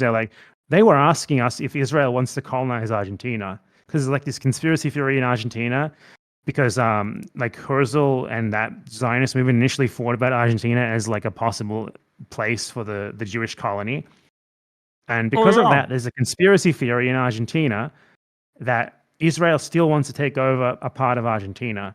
So the dictatorship, geniuses they were, kidnapped a bunch of random Jews and would ask them, like, electrocute their ballsack and be like, "What do you want in Patagonia? What do you people want in Patagonia?" Yeah, So that's a fun little tidbit for you. I think. Aside from that, though, I think it was the Ottoman Sultan that initially, when asked from by Theodore Herzl to purchase Israel, historic Palestine, he said, "Fuck off. That's not going to happen. Go to Argentina or something." I think they that were was the thinking initial. about it, and then but like in the end, like Herzl, at least I don't know what the rest of them moving forward. I haven't like read the minutes of their meetings and stuff, but like Herzl decided on Israel because he thought it would like unleash nationalist sentiments better than a random place. So yeah, there was also what was the other? There was another place in Africa. There was another Uganda, yeah, Uganda. And the irony is, they were like, we can't do Uganda because like the natives will kill us if we do Uganda. That was one of the big reasons why they didn't want to do Uganda, from what I understand. Yeah, they thought they were too combative, probably. Yeah, but which is what I was crazy. getting at, like at the beginning of this little segment here, is like so in Argentina, guess what the legal definition of anti-Semitism is under hate speech laws? Guess what definition they use? IHRA. You know it. IHRA? Is it IHRA? Yeah. Yeah. It's like Classic. comparing Israel to the Nazis is anti-Semitic. Or saying that Israel is racist is anti-Semitic. This is the legal definition of anti-Semitism under So Argentine what hate happens speech to laws. you when you say stuff? I don't know. Why haven't they reported me? Why? Where are they? I'm here. Come at me. But they mostly go after like politicians, as far as I know. Like, so about 6 months ago, there was a politician who said like Israel is Nazi Germany, Israel is racist. He literally just said that sort of thing.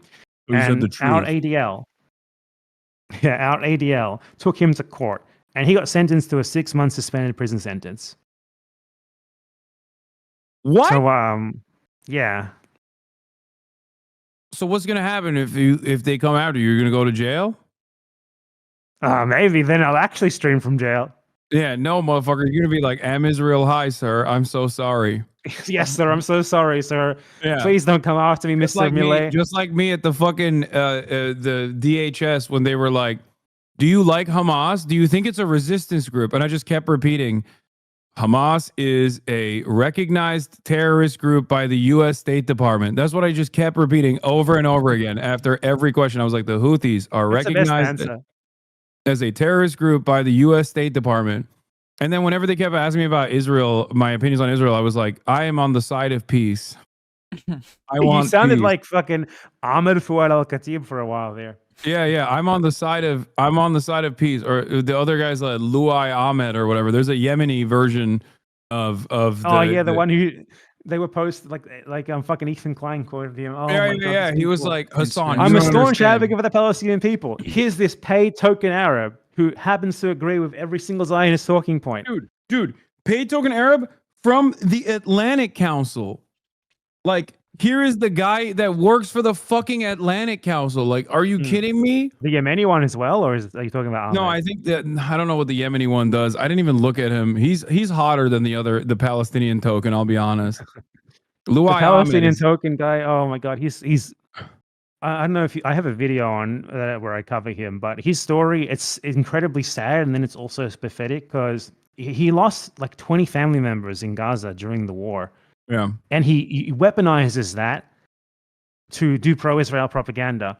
He's like, I don't blame Israel for this. I blame Hamas, blah, blah, blah, blah. Oh my God, it's so pathetic and disgusting. I mean, No one initially thought he could be saved, but I was wrong. Son of Hamas is just a joke. I mean, he's honestly. a Mossad operative, isn't he? No. His story is way funnier. Okay, he wasn't a Mossad operative. He was a Shin Bet operative.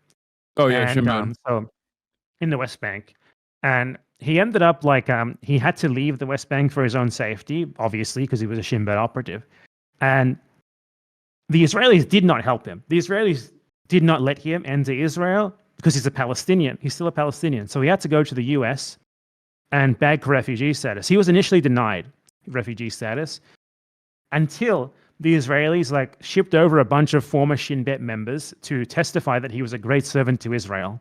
and then they gave him refugee status. So, like, he worked for still not Israel. allowed He in sold his Israel? soul. He sold his soul for Israel, and he still was not allowed in Israel. He had to go to the U.S. Is he now It's so allowed in pathetic. Israel at least? I don't think he's ever been to Israel, as far as I know. No. He went straight from Palestine to the U.S. No.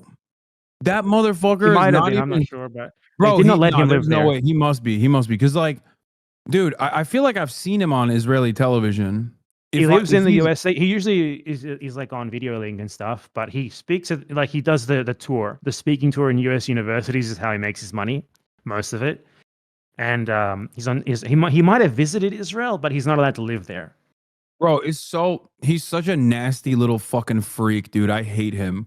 He is the worst of the worst. Like, he's such I mean, a the thing, fucking at least scumbag. he's so bad that, like, he's so bad and obvious that he's easy to ignore, I feel, Yeah. because it's He's like, most no, people he will discard him out of hand unless they're already Yeah. Zionists. Well, also because half of the people are going to be like, "You're Muslim. I don't care about you." So there's that too. Yeah. But no, it's my favorite. My favorite Zionist is like Rabbi Shmuley, because I think he's basically creating anti-Zionists everywhere he goes.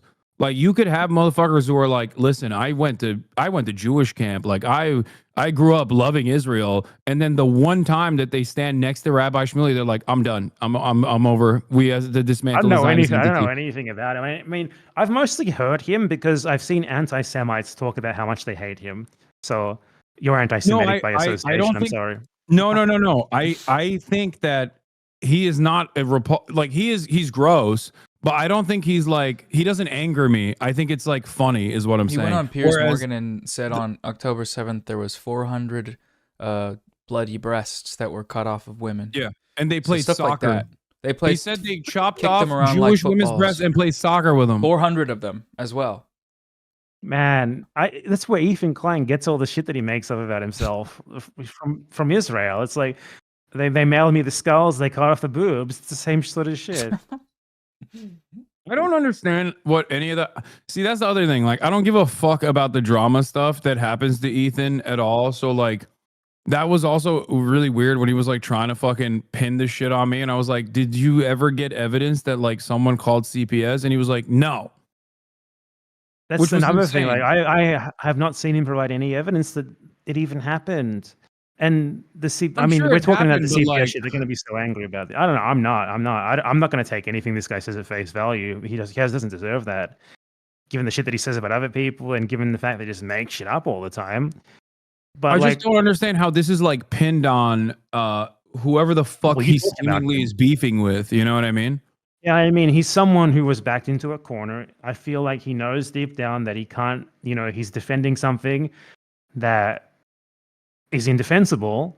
And when you're in that situation, you scream victim, and that's what he's been doing. Even if the CPS call did happen, like, creating a victim narrative out of that is insane. It's just like a little checkup on your kids for a day or two. Like, give me a fucking break, dude. He treats it like he was raided by SEAL Team 6 and the concubine guy took his kids to be like his janissary or something. The concubine guy, if you don't know, is the guy is SEAL Team 6 the one who killed Osama bin Laden?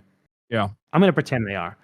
But one of them they said are. to a bunch of twinks on Twitter that without social media, you would be my concubine. You're talking about Mick Booyah. That's my reference. Yeah. So he's treating it like that guy came in with SEAL Team 6 and kidnapped his kids to be his fucking concubine or something, okay? That is the narrative that Ethan Klein is going with here. It sounds like he got swatted, basically. And dude, it's just a visit from CPS. Should someone have called them on you? Like a random viewer? No, you shouldn't give a fuck about this guy and his kids enough to do that. But like, he's treating it like he's he's been victimized in a fucking absurd way, and it's not what happened at all. And he's been doing this more and more and more. He's a victim of harassment. Everyone's harassing him. People called Hila a terrorist. There's no discussion of whether, by his own definition, she merits that label or not, which is, by the way, how I got involved in this in the first place. Because I saw what he was saying about Rashid, and it fucking offended me that he sees a Arab teenager when, by his own logic, his wife fits that definition that he was using.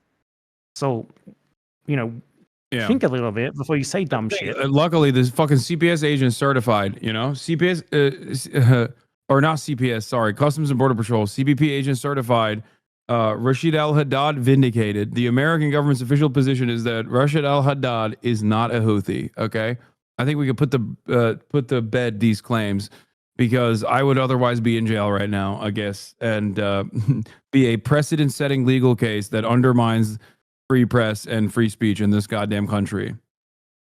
Yeah, I mean, and then are the Houthis terrorists aside from by that definition? You don't comment because they might arrest you. In my opinion, they are not. Because Oh no, I mean, I what have told they him done? that.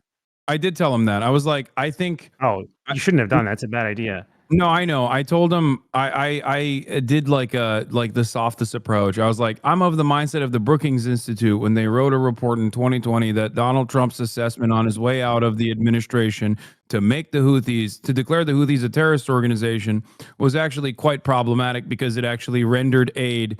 It stopped the rendering of aid, and it actually had zero impact on the Houthis because they had no financial incentives tied outside of Yemen. I told him that. Yeah. And I mean, the entire reason that people are calling them terrorists is because of the blockade. If they weren't doing the blockade, none of these people would even be talking about them. Like, I don't know enough about what the Houthis have done aside from that to say that they haven't committed terrorist attacks or not. But that specific instance is not terrorist attacks. That specific action that they're taking isn't terrorist attacks. You know? And people just harp on that. Like, if this guy was actually a Houthi, if he had actually helped to hijack ships, good on him. Yeah, this is the thing, like, that I tried to explain to everyone that doesn't listen, because I think that they care more about like a gotcha in their minds. But I was like, I don't care if he's a fucking Houthi, dude. I thought he was before I interviewed him. He has no reason to fucking lie to me. He said he's not a Houthi, and then we moved on to other shit. Like, but even if he was a fucking Houthi, it's not going to stop me from interviewing him. And I've stressed this so many fucking times, and people literally don't understand. They're like, nah, we got you, bro. You admitted he was a Houthi, and then you lied and you said he wasn't because you're scared. And it's like, no, I'm not. I think it's my constitutionally protected right as an American citizen to actually fucking conduct an interview with a member of the Ansar Allah administration if I fucking want to. Okay, I will have a Al Houthi family member if I want to. Like, what the fuck are we talking about? I saw some of the slop tubers set up the argument that you shouldn't have done that by saying like, well, you know, Osama bin Laden was interviewed, and that's not necessarily something that, you know, shouldn't be allowed to happen. But in Hasan's case, it's actually different for actually no reason at all, just because. No, it's the Hasan reason doing is it. because they say Hasan glazed them. He asked them about fucking One Piece and shit. You talked That's about what it is. anime. Where they're so stupid. It's like, they didn't talk about fucking anime with Osama I bin asked a Laden, 19-year-old Yemeni teenager who, even if he was a part of the fucking Houthi movement, I would not consider to be like an enemy of America, or even if he was an enemy of America, fucking good. We deserve to have a lot of these fucking enemies. Like, what the fuck are we talking about? What are they supposed to love us? Like, we did a fucking man-made blockade that created massive famine in the goddamn country, and we weren't even brave enough to do it ourselves. We let the fucking Saudis do it with our goddamn weapons and our fucking Air Force and our munitions. It was Boeing rockets that blew up the goddamn school bus in fucking Sanaa and shit. And oh my God, I can't believe they're walking over the Israeli and the American flag. Like, suck my dick, dude. Can do whatever the fuck they want with the American flag and the Israeli flag. I wipe my ass with the American flag. Fuck this. Hell yeah. Do you? But you might get arrested for that soon. I know, but it's like, I mean, this is the shit I do say all the time, and then people will clip it and be like, look, he's so radical and he's so scary. And it's like, yeah, let's not investigate why people would be so resentful about America. Let's just simply talk about how Hasan only says America bad. You know? Look, the next time someone yells at you about that and they clip you, you should be like, hey, send them to me and tell them to debate me. Not because I want to like be your champion or something, but because I need people to debate because I destroy them and they're all scared. And I need someone to send them to me. So could you think about that? Okay, I'll ask them to debate you in the future. I would be the biggest fucking debate, bro, but I can't fucking find people to debate. Like, the people who debate me are like random Reddit commenters who like send me emails and they're like, hey man, I'm an Ethan Klein fan and I wanted to talk about this thing that you said. And it's like I respect that you're willing to debate me, but I prefer to speak to someone who's like a YouTuber or a Twitch streamer or something rather than a random guy. It's not going to happen. The only reason why they do it to me is because, one, I have a lot, like, No disrespect to you, but you are in the filth all the time. So like, it's very hard to tackle your image in that way. Like, it doesn't matter if they clip you out of context. Like, Yeah, I mean, and then also, on you should top get the of knife that, and be like this. not only that, but also like your what was I gonna say? I'm forgetting. It's fucking so late. Holy shit! I've been live since 11. I'm on my 10th hour right now. You poor baby. I've been live since Yeah. yesterday at 4 p.m. Get wrecked. They won't. They'll never poor do it guy. because like they don't care about anything. They just like want to drive home a fucking narrative. That's it. Yeah, I mean, I get views though. I actually like people when they put me in the title, they actually get views, which is surprising. So I don't think it's that surprising. might entice them. I mean, I'm not that well known. Okay, the mic. You guys are muted. 1 sec. Oh shit. I fucked up. 1 sec. Oh no, they're laughing.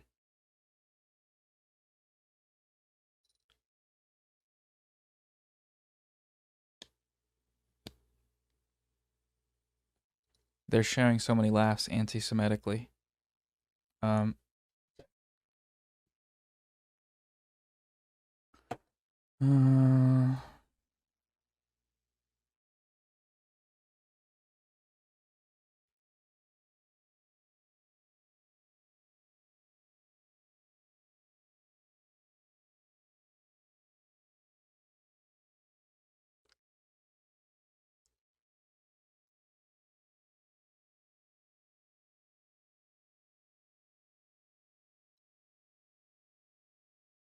Hold on, you guys are muted, just letting you know.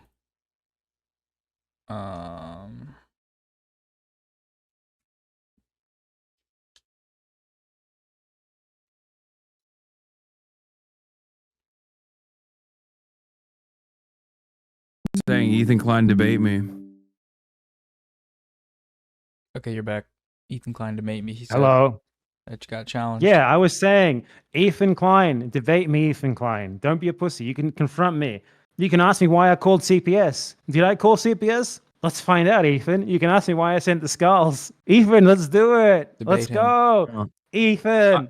See, that's what I Ethan mean. Like, Klein. I'm not interested in any of these conversations. This is activism. This is revolution. That's what I mean. I like. I don't really care about this stuff at all. I mean, it's a good entry point for you potentially to get Ethan to talk to you, but I don't think he's going to do it. Like I was saying, they're going to chop this up. They're going to chop this up in a way where it's like they'll chop it so much that it'll come across like I said I called CPS or something. Like right now, at this very moment, they're going to cut it. Like 2-second clip. And his fucking audience is so stupid that they will believe it. That's what pisses me off about everything.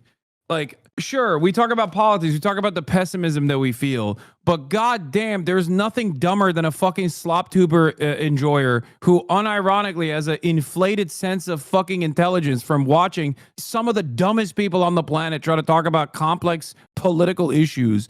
There's nothing that breaks my brain more than like having to fucking entertain a guy who can't even string 3 fucking sentences together, being like trying to repeat the talking points that they got from the likes of Ethan fucking Klein, who a couple years prior they would have openly recognized is a dumbass who is only predisposed with goofs and fucking gaffes. Or has been what called. about Ethan Klein's like original, like the way he gets the talking points in the first place is from like a game of telephone from his 5 staff members in ChatGPT.